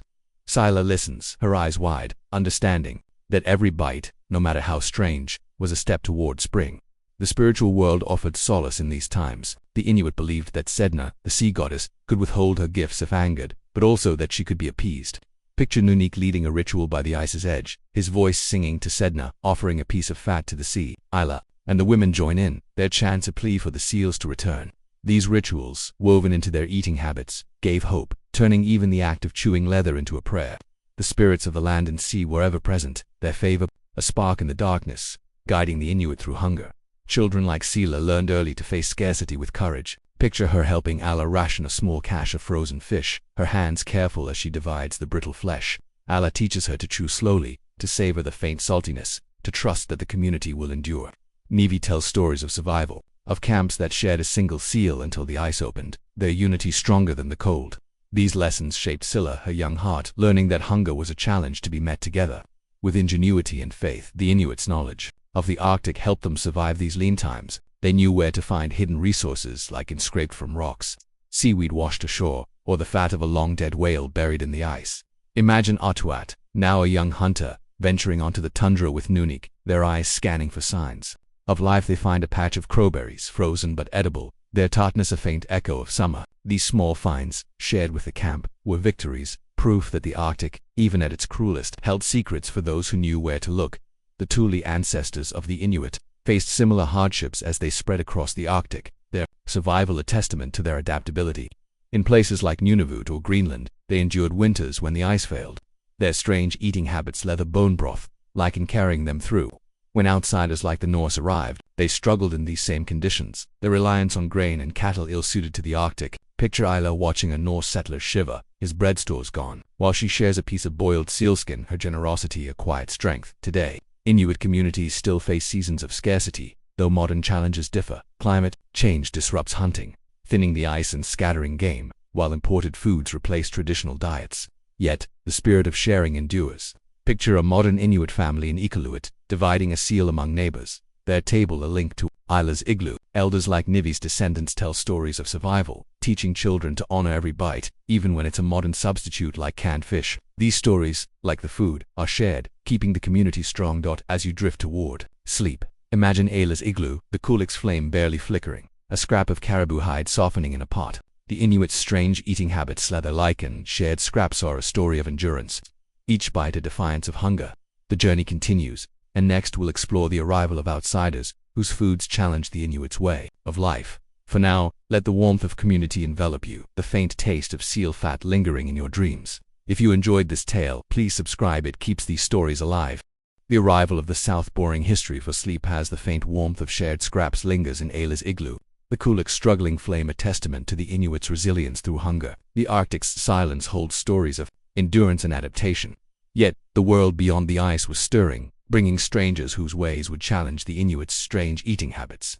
The arrival of outsiders, first the Norse, then later explorers and settlers from the south. New foods, new tools, and new pressures, reshaping the diet that had sustained the Inuit for millennia. Tonight, we drift deeper into their story, exploring the moment when the South reached the Arctic, and how the Inuit met these changes with their unyielding spirit.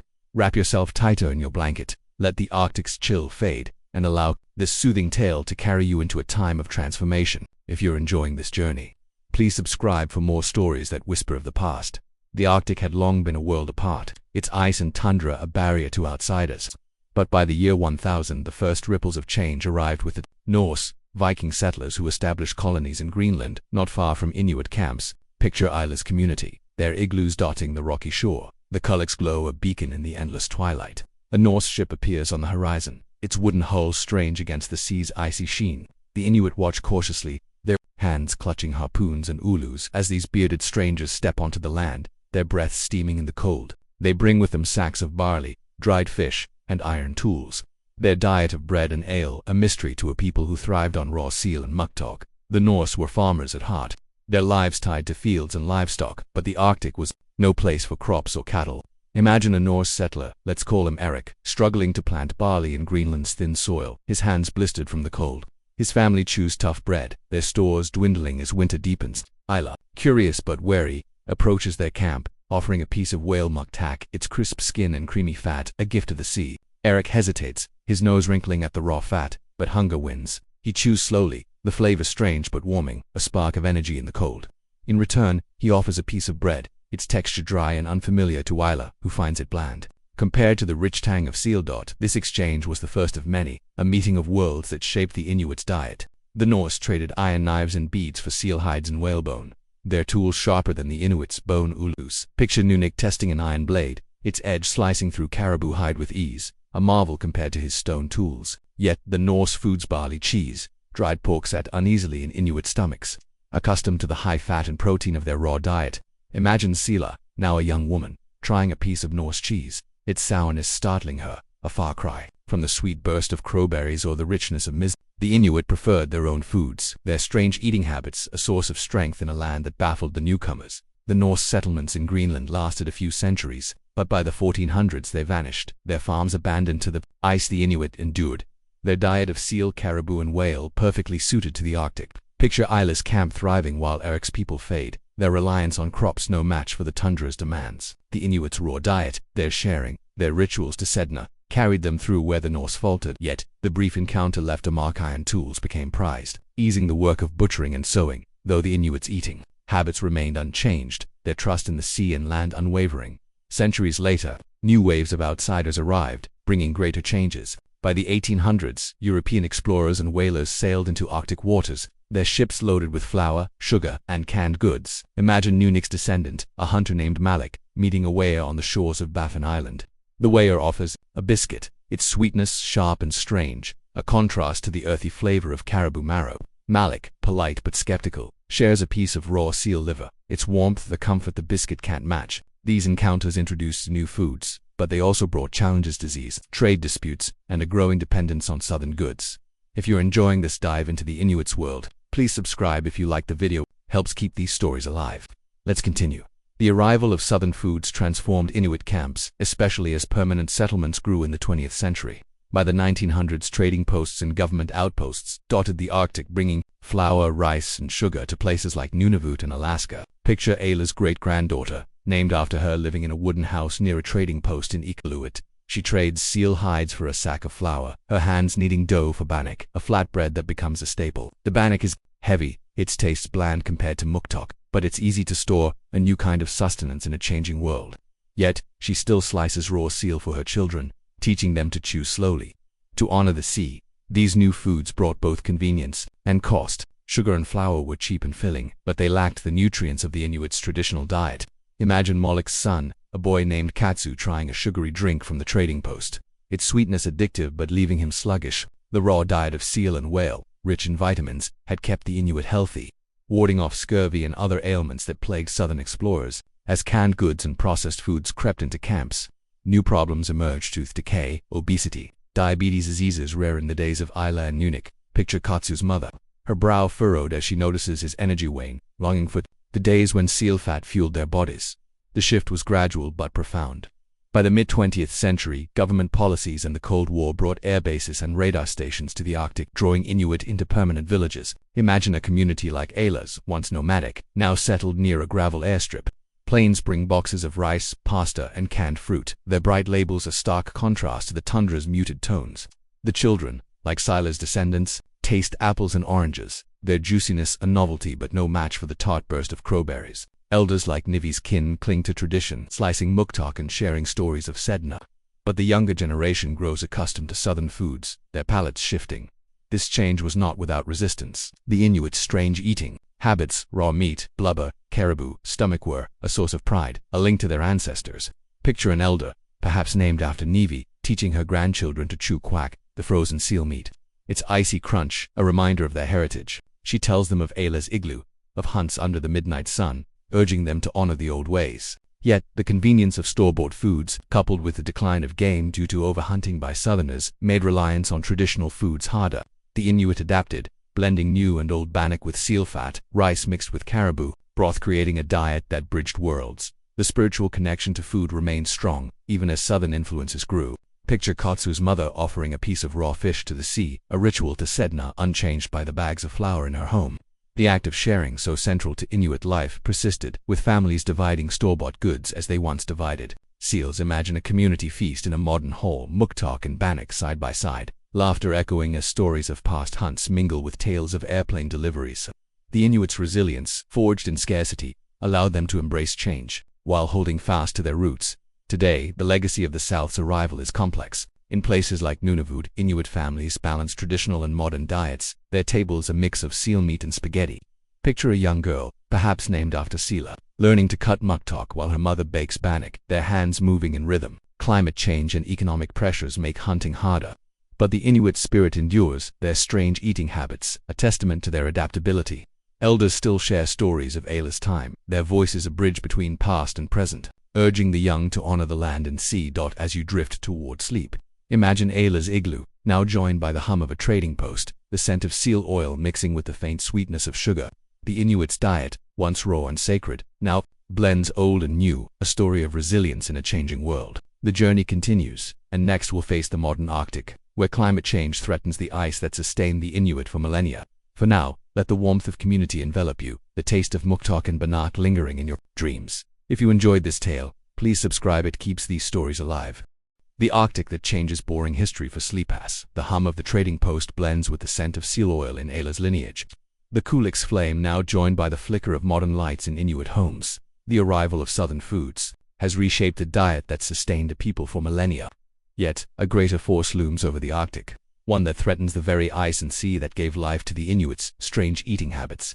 Climate change, with its warming winds and thinning ice, is altering the land Ala Nunik and Silla once knew, challenging the hunts and gatherings that defined their survival. Tonight, we drift deeper into the Inuit story, exploring how a changing Arctic tests their resilience, forcing new adaptations while their traditions endure.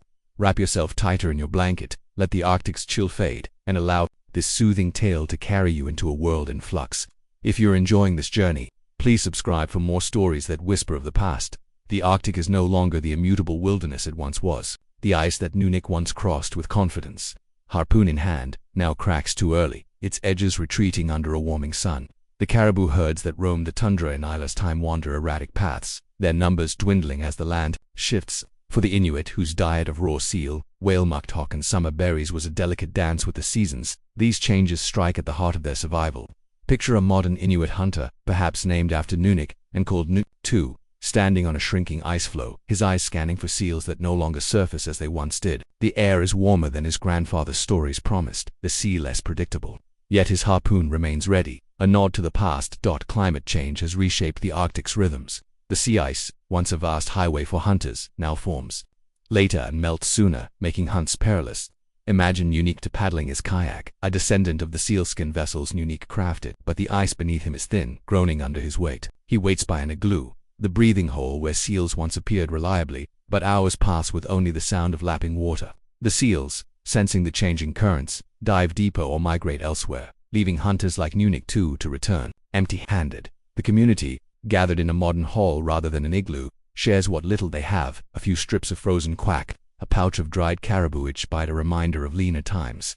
The tundra, too, is changing. The brief summer that Isla and Sila once spent gathering crowberries and cloudberries is less predictable, with warmer temperatures shifting plant growth. Picture a modern Inuit woman, named after Ayla and called Ayla II, leading her daughter Sila II across the tundra. The patches of berries they seek are sparse, some shrubs withered by unexpected heat, others flooded by melting permafrost. Sila II, her basket woven from synthetic fibers rather than whale-believing, picks what she can, her hands stained with juice as Isla's once were. The berries, still a treasure, are fewer, their tart sweetness a fleeting taste of the land's fading. Abundance whale hunts, once the pinnacle of Inuit survival, are now rarer. The bowhead and beluga whales that sustained Ala's community are harder to find. Their migrations disrupted by warming waters and industrial noise from distant ships. Imagine a community preparing for a hunt, their umiaks replaced by motorboats. But the whales are scarce, their spouts a rare sight. When a hunt succeeds, the joy is palpable. Picture Sila helping to cut muktuk, its crisp skin and creamy fat a link to her ancestors. The meat is shared, as always, but the portions are smaller, the community aware that each whale is a precious gift in a sea that grows emptier. These changes strain the Inuit's strange eating habits. The raw diet of seal, caribou, and whale, so rich in nutrients, is harder to maintain when game is scarce. Picture Ayla II opening a community freezer, a modern echo of the snow caches Ayla once dug, finding only a small portion of seal meat. She divides it carefully, her hands steady as she ensures every family has a share. But the reliance on store-bought foods grows. Canned fish, rice, and pasta, introduced by the South, fill gaps when hunts fail. Imagine Sila II tasting a canned peach, its syrupy sweetness strange compared to the tang of crowberries, her palate caught between worlds.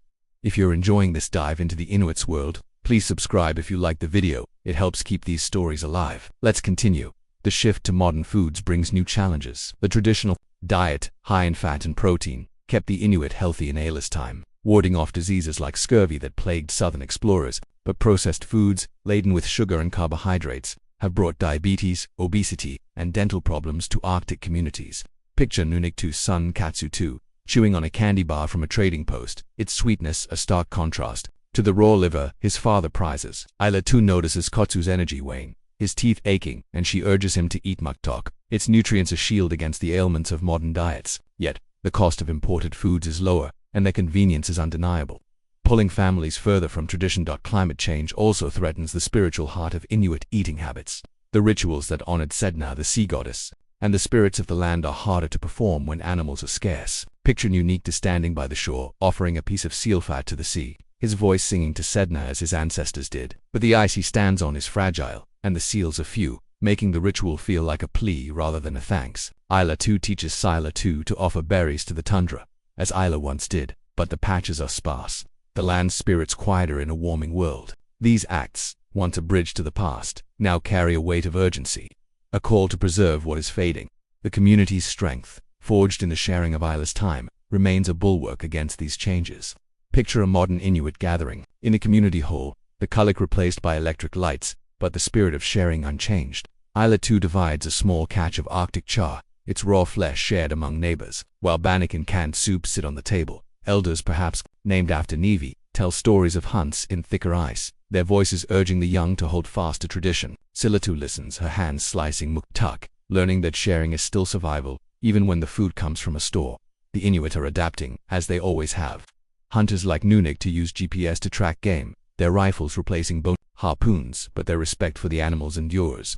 Picture a successful seal hunt, the community gathering to divide the meat, their laughter echoing Ala's camp. Women like Ayla to blend old and new, mixing seal fat with store-bought flour to make a richer bannock or serving raw fish alongside rice. These adaptations, born of necessity, echo the ingenuity of their ancestors, who turned leather and lichen into sustenance when the ice failed. Yet the challenges are daunting. The Arctic's warming disrupts not just hunting but the entire ecosystem. Caribou herds, once vast, are shrinking, their migrations altered by changing forage. Seals struggle in thinning ice, and whales face threats from industrial fishing far beyond the Arctic. Picture Sila II joining a community meeting, her voice rising with others to demand protection for their lands and waters. Activists like Iupita, a modern Inuit voice, call their survival practically a miracle, a testament to their resilience in a world that tests them anew. The Inuit's strange eating habits, once a perfect fit for the Arctic, now balance on a knife's edge. Picture a family in Nunavut, their table holding both muktok and instant noodles, their stories weaving Ella's hunts with modern struggles. Elders teach the young to chew raw seals slowly, to honor Sedna even as they navigate a world of packaged foods. The community's spirit, rooted in sharing, holds them together. Their meals a bridge between past and present, a defiance of a changing climate. As you drift towards sleep, imagine Isla 2's home, the scent of seal oil mixing with the steam of boiling rice, the community gathered to share what little they have. The Inuits' strange eating habits, raw, resilient, communal, a story of adaptation, each bite a testament to their endurance. The journey concludes next, with a reflection on the lessons of the ice, tying the Inuits' past to our present. For now, let the Arctic's shifting rhythm lull you, the taste of muktok lingering in your dreams. If you enjoyed this tale, please subscribe, keeps these stories alive. Lessons of the ice-boring history for sleepers, the scent of seal oil and instant noodles mingles in Ayla I's modern home.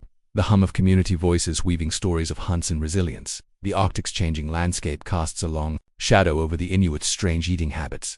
The ice, once a steadfast ally for hunters like Nunavut, now falters under warming skies.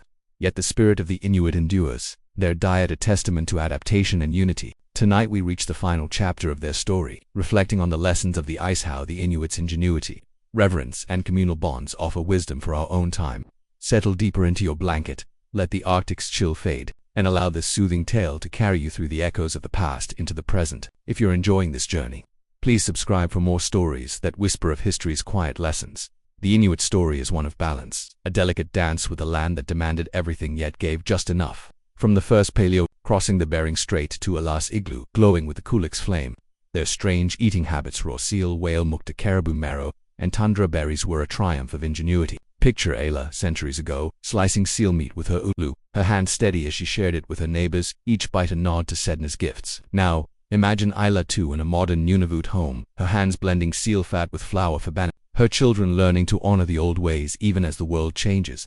The ice has taught the Inuit to adapt, to find sustenance in scarcity, and to hold fast to community when all else fails. This resilience is the first lesson of the ice. The Arctic, with its endless winters and fleeting summers, forced the Inuit to see opportunity where others saw only desolation. Picture Nunavut waiting by an igloo, his harpoon poised over a seal's breathing hole, his patience a match for the ice's silence. When the seals vanished, he turned to caribou, their marrow, a spark of life. When even those failed, Ayla scraped lichen from rocks or boiled sealskin, her ingenuity a shield against hunger. Today Nunavut too faces thinning ice and scarce game, yet he adapts, using GPS to track seals, blending traditional hunts with modern tools. This ability to pivot, to find new paths in a shifting world, is a lesson for us. All resilience is not just strength, but the courage to change. The second lesson is reverence. The Inuit's diet was never just about food. It was a pact with the spirits of the sea and land. Imagine Ayla offering a piece of whale fat to Sedna, her voice soft as she thanks the sea for its bounty. Every bite of raw meat, every sip of caribou broth, was a ritual, a moment to honor the animals that gave their lives. Picture Scylla, learning from Nivi to chew muktok slowly, to respect the whale's sacrifice. This reverence shaped their strange eating habits, ensuring nothing was wasted. Fueled the Kulak, bones became tools, hides became clothing. In a modern world of abundance and waste, this lesson resonates. To treat resources with care, to see the sacred in the everyday, is to live in balance with the earth. Community is the third lesson, the heartbeat of Inuit survival. Sharing was not just generosity, it was necessity, a web that held camps together when the ice failed. Picture Ayla dividing a small seal among her neighbors, her hands ensuring even the youngest child had a share. In lean times, when hunger loomed, this unity saved lives. Nivi's stories of camps surviving on shared scraps of leather or lichen are a testament to this bond. Today, in communities like Iqaluit, Ayla shares muktak and bannock, her table, a modern echo of Ayla's igloo. This lesson of community, of standing together in the face of hardship, speaks to our own fractured world, reminding us that no one survives alone. If you're enjoying this dive into the Inuit's world, please subscribe if you like the video. It helps keep these stories alive. Let's continue. The Inuit story also teaches us about adaptation in the face of change. The arrival of the South Norse traders, European whalers, modern settlers brought new foods that challenged their diet. Picture Ayla tasting Norse bread, its dryness strange compared to the richness of seal liver. Centuries later, Ayla too blends seal fat with flour, creating a new kind of sustenance. Climate change, the greatest challenge yet, tests this adaptability. Imagine Nunavut returning from a hunt, his motorboat empty as the ice melts too soon, yet he persists, teaching his son Katsu to hunt with respect, to share with neighbors, to honor Sedna even as the sea changes. This adaptability, rooted in tradition, as a lesson for our time. Change is inevitable, but with wisdom we can find new ways to thrive. The Inuits' diet, so strange to outsiders, was a masterclass in efficiency. Raw meat preserved nutrients, blubber provided calories, berries and lichen offered vitamins. Picture Isla II's daughter, chewing crowberries mixed with seal fat, its sweetness a link to the tundra's past. When food was scarce, the Inuit turned to leather or bone broth, their ingenuity turning scraps into survival. Today, as processed foods dominate, this lesson of efficiency is vital. The Inuit's ability to extract life from the smallest resources, whether a seal's sinew or a caribou's stomach, reminds us to value what we have, to find sustenance in simplicity. The spiritual dimension of their diet offers another lesson. The Inuit saw every animal as a gift, its spirit tied to their survival. Picture Nunnik offering water to a slain seal, his voice a prayer to Sedna. This reverence made their eating habits raw blubber, caribou marrow. Arctic salad, not just practical but profound, each bite a connection to the past. In our world, where food is often disconnected from its source, this lesson of gratitude invites us to pause, to honor the earth's gifts, to eat with intention. Imagine Sila too learning to thank the sea for a fish, her hands slicing its raw flesh as Ayla once did, her heart tied to her ancestors. The Inuit story is not just history, it's a mirror for our present. Climate change, which threatens their hunts, echoes the challenges we face globally. Picture Ayla too joining a protest in Nunavut, her voice rising with others to protect the ice that sustains their way of life. The Inuits' resilience, their ability to adapt while holding fast to tradition, offers hope.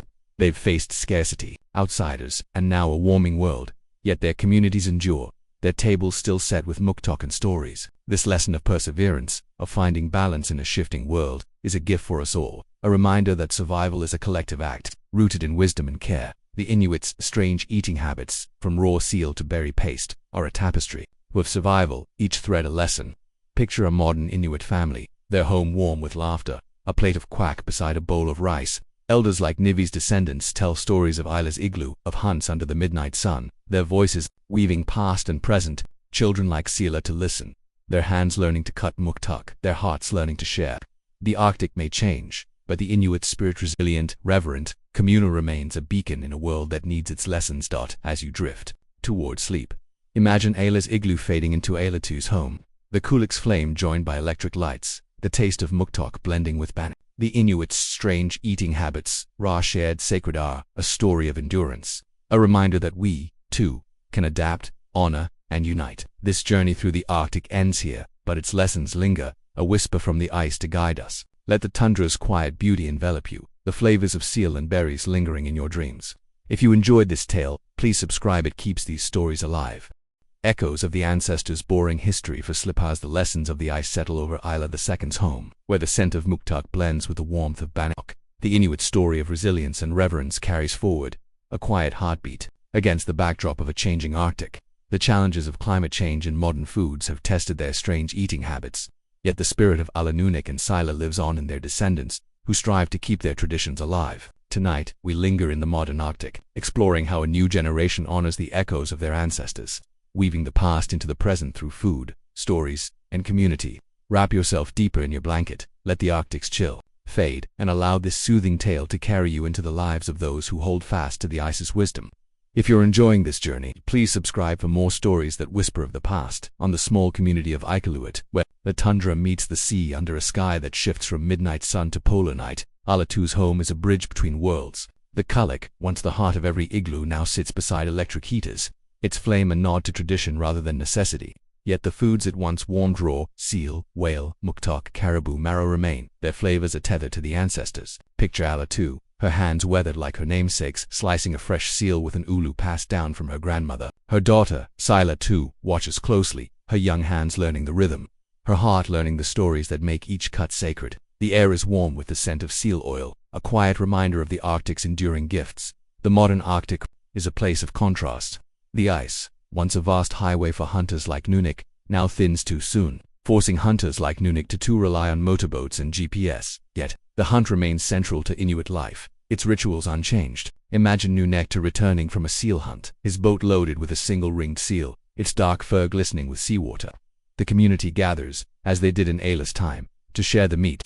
Ayla II divides it carefully, ensuring every family has a portion, her hands moving with the same care Ala once showed. Sila II, now a teenager, chews a piece of raw liver, its metallic warmth a link to her great-grandmother's igloo, her pride in her heritage growing with each bite. The traditional diet, rich in raw meat and fat, is harder to maintain in a warming world. Seals are scarcer, their breathing holes less predictable, and caribou herds wander further as the tundra shifts. Picture Nunik II's son Kotsu II joining his father on a hunt, his rifle a modern echo of Nunik's harpoon. They return with only a small catch, the ice too fragile for a longer journey. Isla II supplements the meal with store-bought rice, its blandness softened by seal fat, a blend of old and new that keeps the family fed. Sila II learns to mix crowberries with oatmeal, their tartness a faint taste of the tundra, a nod to the summer gatherings of her ancestors. Preserving these traditions is a conscious effort. Picture Isla II teaching a community workshop, her voice steady as she shows young Inuit how to prepare muktok, its crisp skin and creamy fat, a delicacy that sparks memories. The children, raised on chips and soda, hesitate at first, but Ayla II's stories of Isla's igloo, of Nivi's tales by the Kolak draw them in. Sila II helps, her hands slicing whale meat with confidence, her laughter easing the group's nerves. The workshop is more than a cooking lesson. It's a reclaiming of identity, a way to ensure the strange eating habits of raw meat and blubber endure in a world of packaged foods. If you're enjoying this dive into the Inuit's world, please subscribe if you like the video. It helps keep these stories alive. Let's continue. The spiritual connection to food remains a cornerstone. Sedna, the sea goddess, still watches over the Inuit, her presence felt in every hunt. Picture Nunik II at the water's edge, offering a piece of seal fat to the sea, his voice singing a song his grandfather taught him. The ice may be thinner, but the ritual is unchanged, a prayer for the seals to return. Isla II teaches Sila II to honor the land's spirits, placing a few berries on the tundra before picking, as Isla once did. These acts, woven into their eating habits, keep the ancestors close, making every bite of quack or Arctic salad a moment of reverence, a bridge to the past. Community, carrying the flame-boring history for sleep as the warmth of Isla II's home lingers, where the Kulak's gentle flame casts shadows alongside modern lights. The Inuit story of preserving their strange eating habits pulses with the resilience of a people rooted in ice and sea. The table, laden with muktok and bannock, tells a tale of adaptation. Each bite a nod to Ayla Nunik and the ancestors who turned scarcity into sustenance. Now, as climate change and modern foods challenge their traditions, the younger generation, like Sila II, steps forward, carrying the flame of their heritage through stories and shared meals. Tonight, we linger in the modern Arctic, exploring how the Inuits' youth embrace their culinary legacy, weaving the past into the future with every raw bite and whispered tale.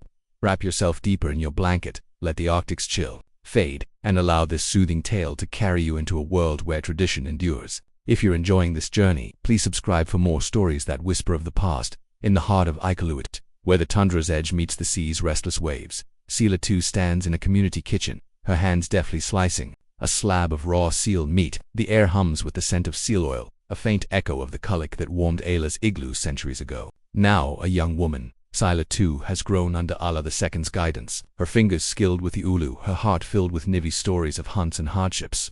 She's teaching a group of children, their eyes wide with curiosity, how to prepare quack, the frozen seal meat that sustained their ancestors. The children giggle as they chew, the icy crunch unfamiliar but exciting, a taste that ties them to the ice their great-grandparents walked. This moment, simple yet profound, is Sila II's way of carrying the flame, ensuring the Inuits' strange eating habits live on. The modern Arctic is a world of tension, where tradition and change collide. The ice, once a steady path for hunters, like Nunik, now melts too soon, scattering seals and whales. Picture Nunik to Sila II's father, returning from a hunt, his motorboat heavy with a single seal, its meat a precious gift in a season of slim catches. He shares it with the community, as Nunik did, his hands dividing the blubber with care. Sila II watches, learning that sharing is as vital now as it was in Ayla's time, a thread that binds families in a world where store-bought foods dominate. She passes a piece of muktak to her younger brother Kotsu II, his reluctance giving way to a smile as the whale fat's warmth spreads through him. Sila II's generation faces a unique challenge to preserve a diet rooted in the Arctic's gifts while navigating a world of convenience stores and processed snacks. Picture her at the COP, her basket holding a mix of seal meat and canned vegetables, a balance of old and new. The traditional diet for seal, caribou marrow, whale muktak and tundra berries kept the Inuit strong, its nutrients a shield against the cold. But chips, soda and instant noodles tempt her peers, their sweetness a lure that pulls them from the raw richness of quack. Sila II counters this with passion, organizing cooking classes where she teaches her friends to blend seal fat with oatmeal, creating a dish that echoes Ayla's berry paste, its flavor grounding them in their roots. Education is Sila II's weapon in this fight. Picture her in a school gymnasium, a makeshift classroom filled with teenagers, their phones tucked away as she demonstrates how to cut Arctic char, its pink flesh glistening under fluorescent lights. She shares stories of Ayla's igloo, of Inuit's hunts under the midnight sun, her voice soft but commanding. The students taste raw fish, its delicate flavor a surprise compared to the pizza they know, and Sila too smiles as they ask for more. She tells them of Sedna, the sea goddess, whose gifts demand respect, urging them to honor every bite. These lessons, woven with food, make the Inuits' strange eating habits a living history, not a relic. If you're enjoying this dive into the Inuits' world, please subscribe if you like the video. It helps keep these stories alive. Let's continue. The spiritual heart of these traditions burns bright in Sila II's efforts. Picture her leading a small group to the shore, where they offer a piece of seal fat to the sea. Their voices singing to Sedna as Nunik to Torta. The ice is thin, the water warmer than it should be, but the ritual endures, a prayer for the animals to return.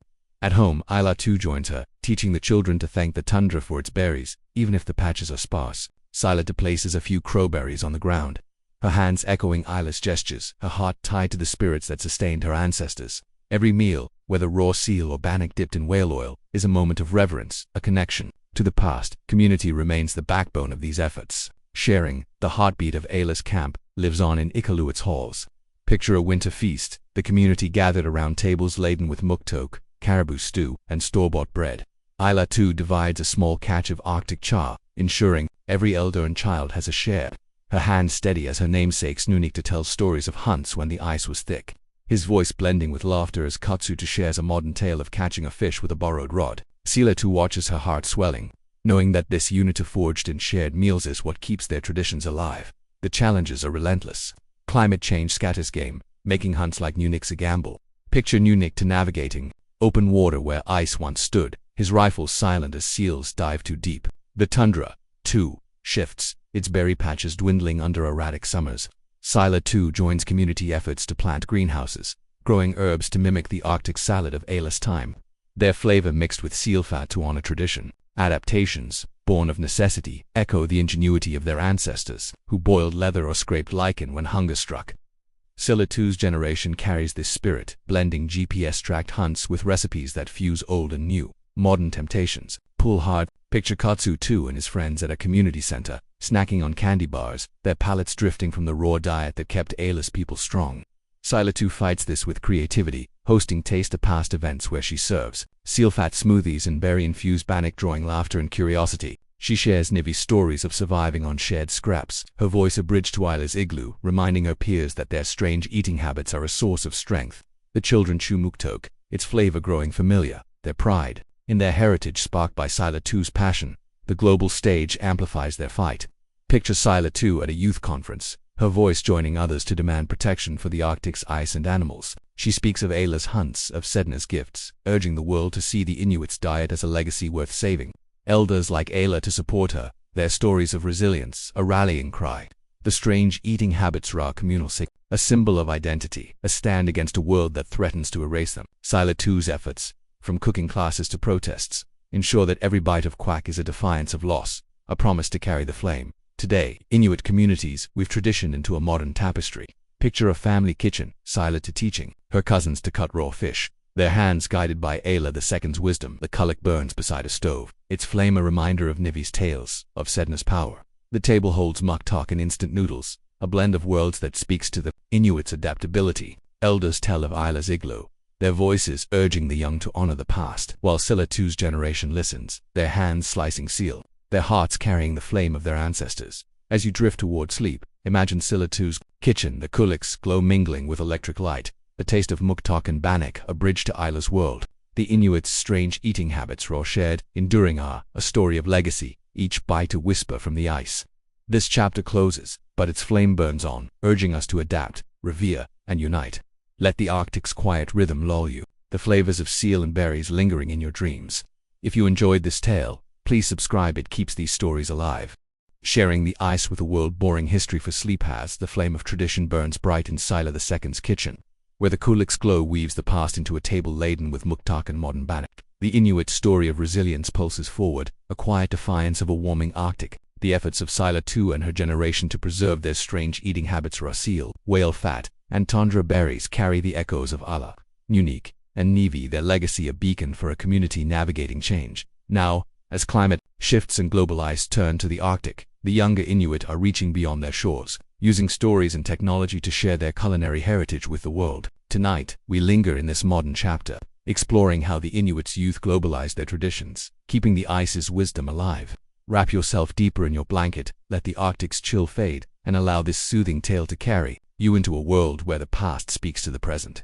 If you're enjoying this journey, please subscribe for more stories that whisper of history's enduring voice. In the vibrant community of Inuit, where the sea laps at a shore edged with thinning ice, Sila stands in a community center, her laptop screen glowing with images of raw seal and movement. The room buzzes with young voices, her peers gathered to film a video for a global audience, their hands slicing Arctic char as they share the Inuit strange eating habits. Sila, now a young woman with Ayla's steady hands and Nivi's storytelling heart, guides them, her voice soft but confident. The scent of seal oil fills the air, a nod to the kulak that warmed her ancestors' igloos as she explains how to prepare quack, its icy crunch a link to hunts under the midnight sun. This is her mission, to carry the Inuits' culinary legacy beyond the Arctic, sharing its flavors and stories with a world that needs its lessons. The modern Arctic is a place of connection, where technology bridges the isolation that once defined Allah's world. Picture Sila uploading a video to a social media platform, her fingers tapping as she describes the taste of muktok, crisp skin, creamy fat, a burst of the sea. The video shows her preparing it, her ulu moving with the same precision Allah used centuries ago. Comments flood in from across the globe, some curious, others puzzled by the raw diet, but Sila responds with warmth, sharing Nivi's tales of surviving lean winters on shared scraps. Her posts blending recipes with stories of Sedna and the tundra draw thousands, making the Inuit strange eating habits a global conversation, a testament to their resilience. This outreach is vital in a changing Arctic. The ice, once Nunuk's highway, now melts too soon, scattering seals and whales. Picture Nunuk, Sila II's father, returning from a hunt, his motorboat empty as the sea grows warmer. The community gathers, as they did in Ayla's time, to share a small catch of Arctic char, its raw flesh divided with care. Sila films the moment, her voice narrating how sharing sustained her ancestors, her lens capturing the laughter that defies scarcity. She posts it online, inviting the world to see the Inuits' unity, their diet of raw meat and fat, a symbol of endurance in a world that tests them. Sila's efforts extend to schools, where she teaches children to embrace their heritage. Picture her in a classroom, a projector showing images of Ayla's igloo of Nunuk's hunts. The students, raised on chips and soda, taste raw fish for the first time, their faces lighting up at its delicate flavor. Sila tells them of Ayla's berry gatherings, of Nunuk's offerings to Sedna, her stories weaving the past into their lives. Katsu, her younger brother, joins her, his hands slicing muktok, as he shares a modern twist, mixing it with berries for a smoothie. The children laugh, their curiosity sparked, their pride in their strange eating habits growing as they connect to their roots. If you're enjoying this dive into the Inuits' world, please subscribe if you like the video. That helps keep these stories alive. Let's continue. The spiritual heart of these traditions remains central. Picture Sila leading a group of youth to the shore, their hands offering seal fat to the sea, their voices singing to Sedna as Nunuk taught them. The ice is fragile, the seals scarce, but the ritual endures, a prayer for the animals to return. At home, Ayla joins her daughter, teaching the children to honor the tundra, placing crowberries on the earth as Ayla once did. These acts, shared online, resonate globally, viewers moved by the reverence that makes every bite of quack or berry paste sacred. Sila's videos explain this, her voice soft as she describes how each meal connects to the spirits, keeping the Inuits' heritage alive. Community is the backbone of these efforts. Sharing the heartbeat of Ayla's camp thrives in Inuits' halls. Picture a feast, tables laden with muktok, caribou stew, and instant noodles. The community united as they were in Nivi's stories. Ayla divides a small seal, her hands, ensuring every elder and child has a share, while Sila films, her lens capturing the laughter that echoes Ella's igloo. Katsu shares a story of a hunt with his father, his voice blending with elders' tales of thicker ice. Sila posts the video, her caption urging viewers to see the strength in sharing, a lesson the world craves in divisive times. Technology amplifies this message. Picture Sila collaborating with Inuit youth across Nunavut, Alaska, and Greenland, their online platform showcasing recipes for raw seal and berry fat paste. They stream live cooking sessions, Sila demonstrating how to cut whale meat, her peers adding modern twists like seal fat dips for banana. Viewers from distant cities comment, some trying the recipes with store-bought fish, others asking about Sedna. Sila responds, her words weaving Nivi's stories with modern struggles, her platform a bridge between the Arctic and the world, making the Inuits' strange eating habits a global inspiration. The challenges remain daunting. Climate change scatters game, thinning the ice that Nunuk navigates. Picture him returning empty-handed, his rifle silent as seals dive too deep. The tundra's berries, once Ayla's summer joy, are sparse, their patches flooded by melting permafrost. Sila too joins community greenhouses, growing herbs to mimic the Arctic salad, their flavor blended with seal fat to honor tradition. These adaptations, shared online, show the Inuits' ingenuity, echoing Ayla's boiled leather and Nivi's lichen gruel. Sila I's videos highlight this, her voice a call to preserve the Arctic's gifts. Modern temptations pull hard. Picture Kotsu, too, and his friends at a community center, snacking on candy, their palates drifting from raw meat. Sila too counters with Taste the Arctic events, serving muktok smoothies and caribou jerky, her stories of Ayla's resilience drawing them back. Her videos go viral, inspiring youth to try quack, their pride growing as they taste their heritage. Elders like Ayla too nod, their hands guiding young ones to cut raw fish. Their stories of Nunix hunts a reminder that tradition is strength. The global stage amplifies their voice. Picture Sila too at an international conference, her presentation blending videos of hunts with tales of Sedna, her words urging protection for the Arctic. She speaks of Ayla's igloo, of Nunix offerings, her strange eating habits a symbol of resilience. The audience, from scientists to activists, listens, moved by the Inuit story. Sila II's work, supported by Ayla too and elders, ensures their diet are communal, sacred lives on beacon for a world facing its own changes. Today, Inuit communities weave tradition into the digital age. Picture Sila II's kitchen, her cousins learning to cut muktok, their hands guided by Ayla II's wisdom. The kulak burns beside a laptop, its flame a reminder of Nivi's tales, of Sedna's power. The table holds raw fish and instant noodles, a blend of worlds that speaks to the Inuits' adaptability. Sila I's videos, watched worldwide, carry the ice's lessons: resilience, reverence, unity into the future. As you drift towards sleep, imagine Sila II's kitchen, the cool glow blending with the screen's light, the taste of muktok, a bridge to Ayla's world. The Inuits' strange eating habits, raw, shared, enduring, are a story of legacy, each bite a whisper from the ice. This chapter closes, but its voice carries on, urging us to adapt, honor, and connect. Let the Arctic's rhythm lull you, the flavors of seal and berries lingering in your dreams. If you enjoyed this tale, please subscribe, it keeps these stories alive. A voice for the ice-boring history for Slapaz. Sila I's videos flicker across screens worldwide, carrying the taste of muktok and the stories of Ayla's igloo to distant audiences. The Inuits' strange eating habits remain a vibrant thread in their tapestry of resilience. In Iqaluit's community halls, where the scent of seal oil blends with the warmth of shared bannock, the legacy of Ayla, Nunix, and Nivi lives on. Their traditions of raw meat and communal meals, a defiant stand against a warming Arctic. Now, Sila too and her generation are taking their heritage beyond the tundra, using their voices to protect both their culinary traditions and the ice that sustains them. Tonight, we weave the final threads of this story, exploring how the Inuits' youth amplify their strange eating habits and environmental advocacy to the world, ensuring the ancestors' wisdom endures.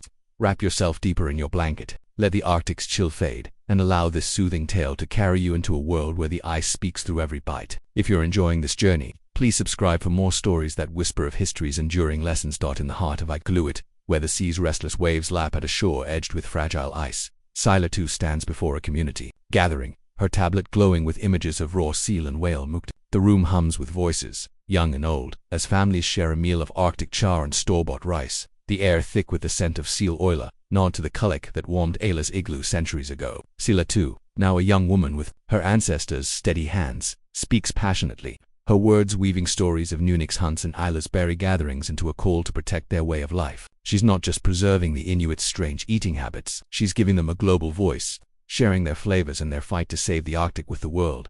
The modern Arctic is a battleground of change. The ice, once a steadfast, the path for hunters like Nunix, now melts too soon, scattering seals and whales. Picture Nunix to Sila too's father, navigating his motorboat through slushy waters, his rifle silent as seals dive deeper than his grandfather's harpoons could reach. He returns with a single seal, its meat a precious gift shared with the community, as Ayla once shared her catches. Sila too captures the moment on her phone, her video showing the careful division of meat, her voice narrating how this act echoes the unity that sustained her ancestors. Posted online, the video reaches thousands, from Arctic villages to distant cities, making the Inuits' raw diet a symbol of resilience. Sila I's advocacy blends tradition with technology. Picture her in a community center, leading a life where she prepares quack, the frozen seal meat that Ayla sliced with her ulu. Her hands move with precision, the icy crunch of quack filling the air as she explains its warmth, its nutrients, its tie to Sedna's gifts. Viewers from across the globe comment, some intrigued by the raw flavor, others moved by the story of a people who thrived on ice. Sila too responds, sharing Nivi's tales of surviving lean winters on shared scraps. Her words a bridge between Isla's igloo and a world facing its own environmental crises. Her platform grows, making the Inuit's strange eating habits a global conversation. This work is urgent. Climate change threatens the Arctic's ecosystem, disrupting the hunts that fed Ayla's family. Picture Inuit too at a community meeting, his voice heavy as he describes thinning ice and dwindling caribou herds. The tundra, where Ayla gathered crowberries under the midnight sun, now blooms erratically, its berry patches sparse. Sila too joins the fight, her videos showcasing the Arctic's fragility alongside its culinary riches. She films a berry trip, her hands stained with juice as she explains their scarcity, urging viewers to support efforts to protect the tundra. Her message resonates, drawing activists and scientists to the Inuit's cause. Their strange diet, a rallying cry for a threatened land. If you're enjoying this dive into the Inuit's world, please subscribe if you liked the video. It helps keep these stories alive. Let's continue. The spiritual heart of the Inuit's diet remains a guiding light. Picture Sila too leading a group of youth to the shore, their hands offering seal fat to the sea, their voices singing to Sedna as Nunik taught them the water is warmer, the ice fragile, but the ritual endures, a prayer for the animals to return. At home, Ayla to Sila II's mother teaches the children to honor the tundra, placing berries on the earth as Ayla once did. Sila too captures these moments, her videos showing the reverence that makes every bite of muktak or caribou marrow sacred. Viewers worldwide, from urban students to rural farmers, are moved, some trying raw fish recipes inspired by her posts. Their comments, a chorus of respect for the Inuit's way. Community remains the cornerstone of this fight. Sharing the heartbeat of Ayla's camp, thrives in Iqaluit's halls. Picture a feast, tables laden with raw Arctic char, muktak and bannock, the community united as they were in Nivi's stories. Ayla too divides a small catch, her hands ensuring every elder and child has a share, while Sila too films, her lens capturing the laughter that echoes Ayla's igloo. Kotsu too, her brother, shares a story of a hunt with his father, his voice blending with elders' tales of thicker ice. Sila too posts a video, her caption urging viewers to see the strength in sharing, a lesson the world needs in divisive times. Sila too's generation uses technology to amplify this unity. Picture her collaborating with Inuit youth across Alaska and Greenland, their online network sharing recipes for sealfat dips and berry-infused bannock. They host virtual cooking classes, Sila too demonstrating how to cut whale meat, her peers adding modern twists like muktak tacos. Viewers from distant cities join, some recreating the dishes with local fish, others donating to Arctic conservation. Sila too's platform, built on stories of Ayla's resilience and Nunik's hunts, makes the Inuit's strange eating habits a global inspiration, a call to protect the ice that sustains them. The challenges are relentless. Climate change scatters game, making hunts like Nunik's a gamble. Picture Nunik navigating open water, his motorboat stalled where ice once stood, his heart heavy as seals elude him. The tundras, berries, Ayla's summer joy, are sparse, their patches flooded by melting permafrost. Sila too joins community greenhouses, growing herbs to mimic the Arctic salad, their flavor blended with seal fat to honor tradition. Her videos highlight this ingenuity, echoing Ella's boiled leather and Nivi's lichen gruel, showing a world how the Inuit adapt. These efforts, shared globally, inspire support, from policy changes to grassroots campaigns for the Arctic's preservation. Modern temptations pull hard. Picture Katsu too and his friends at a community center, snacking on candy, their palates drifting from raw meat. Sila too counters with Arctic taste events, serving muktak smoothies and caribou jerky, her stories of Ayla's resilience drawing them back. Her videos go viral, inspiring youth to try quack, their pride growing as they taste their heritage. Ayla too supports her, her hands guiding young ones to cut raw fish. Her stories of Nunik's hunts, a reminder that tradition is strength. These moments, shared online, keep the Inuit's diet alive, a defiant stand against a homogenized world. The global stage amplifies their voice. Picture Sila too at an international summit, her presentation blending videos of hunts with tales of Sedna, her words urging protection for the Arctic. She speaks of Ayla's igloo, of Nunik's offerings, her strange eating habits, a symbol of resilience. The audience, scientists, policymakers, activists listens, moved by the Inuits. The story, Sila too's work, backed by Ayla too and elders like Ayupita, ensures their tro, communal secredenders, a beacon for a world facing change. Her videos, watched by millions, carry the ice's lessons: adapt, revere, unite. Today, Inuit communities weave tradition into a global tapestry. Picture Sila II's kitchen, her cousins learning to cut muktak, their hands guided by Ayla II's wisdom. The kulak burns beside a laptop, its flame a reminder of Nivi's tales, of Sedna's power. The table holds raw fish and instant noodles, a blend of worlds that speaks to the Inuit's adaptability. Sila 2's videos, shared worldwide, carry Isla's legacy, each bite of quack a whisper from the ice. This story closes, but its lessons resilience, reverence, communalinga, urging us to honor our own roots. As you drift toward sleep, imagine Sila II's kitchen, the kulik's glow blending with the screen's light, the taste of muk, a bridge to Isla's world. The Inuits' strange eating habits are all shared, enduring are a testament to a people who turned ice into life. Let the Arctic's quiet rhythm lull you, the flavors of seal and berries lingering in your dreams. If you enjoyed this tale, please subscribe. It keeps these stories alive.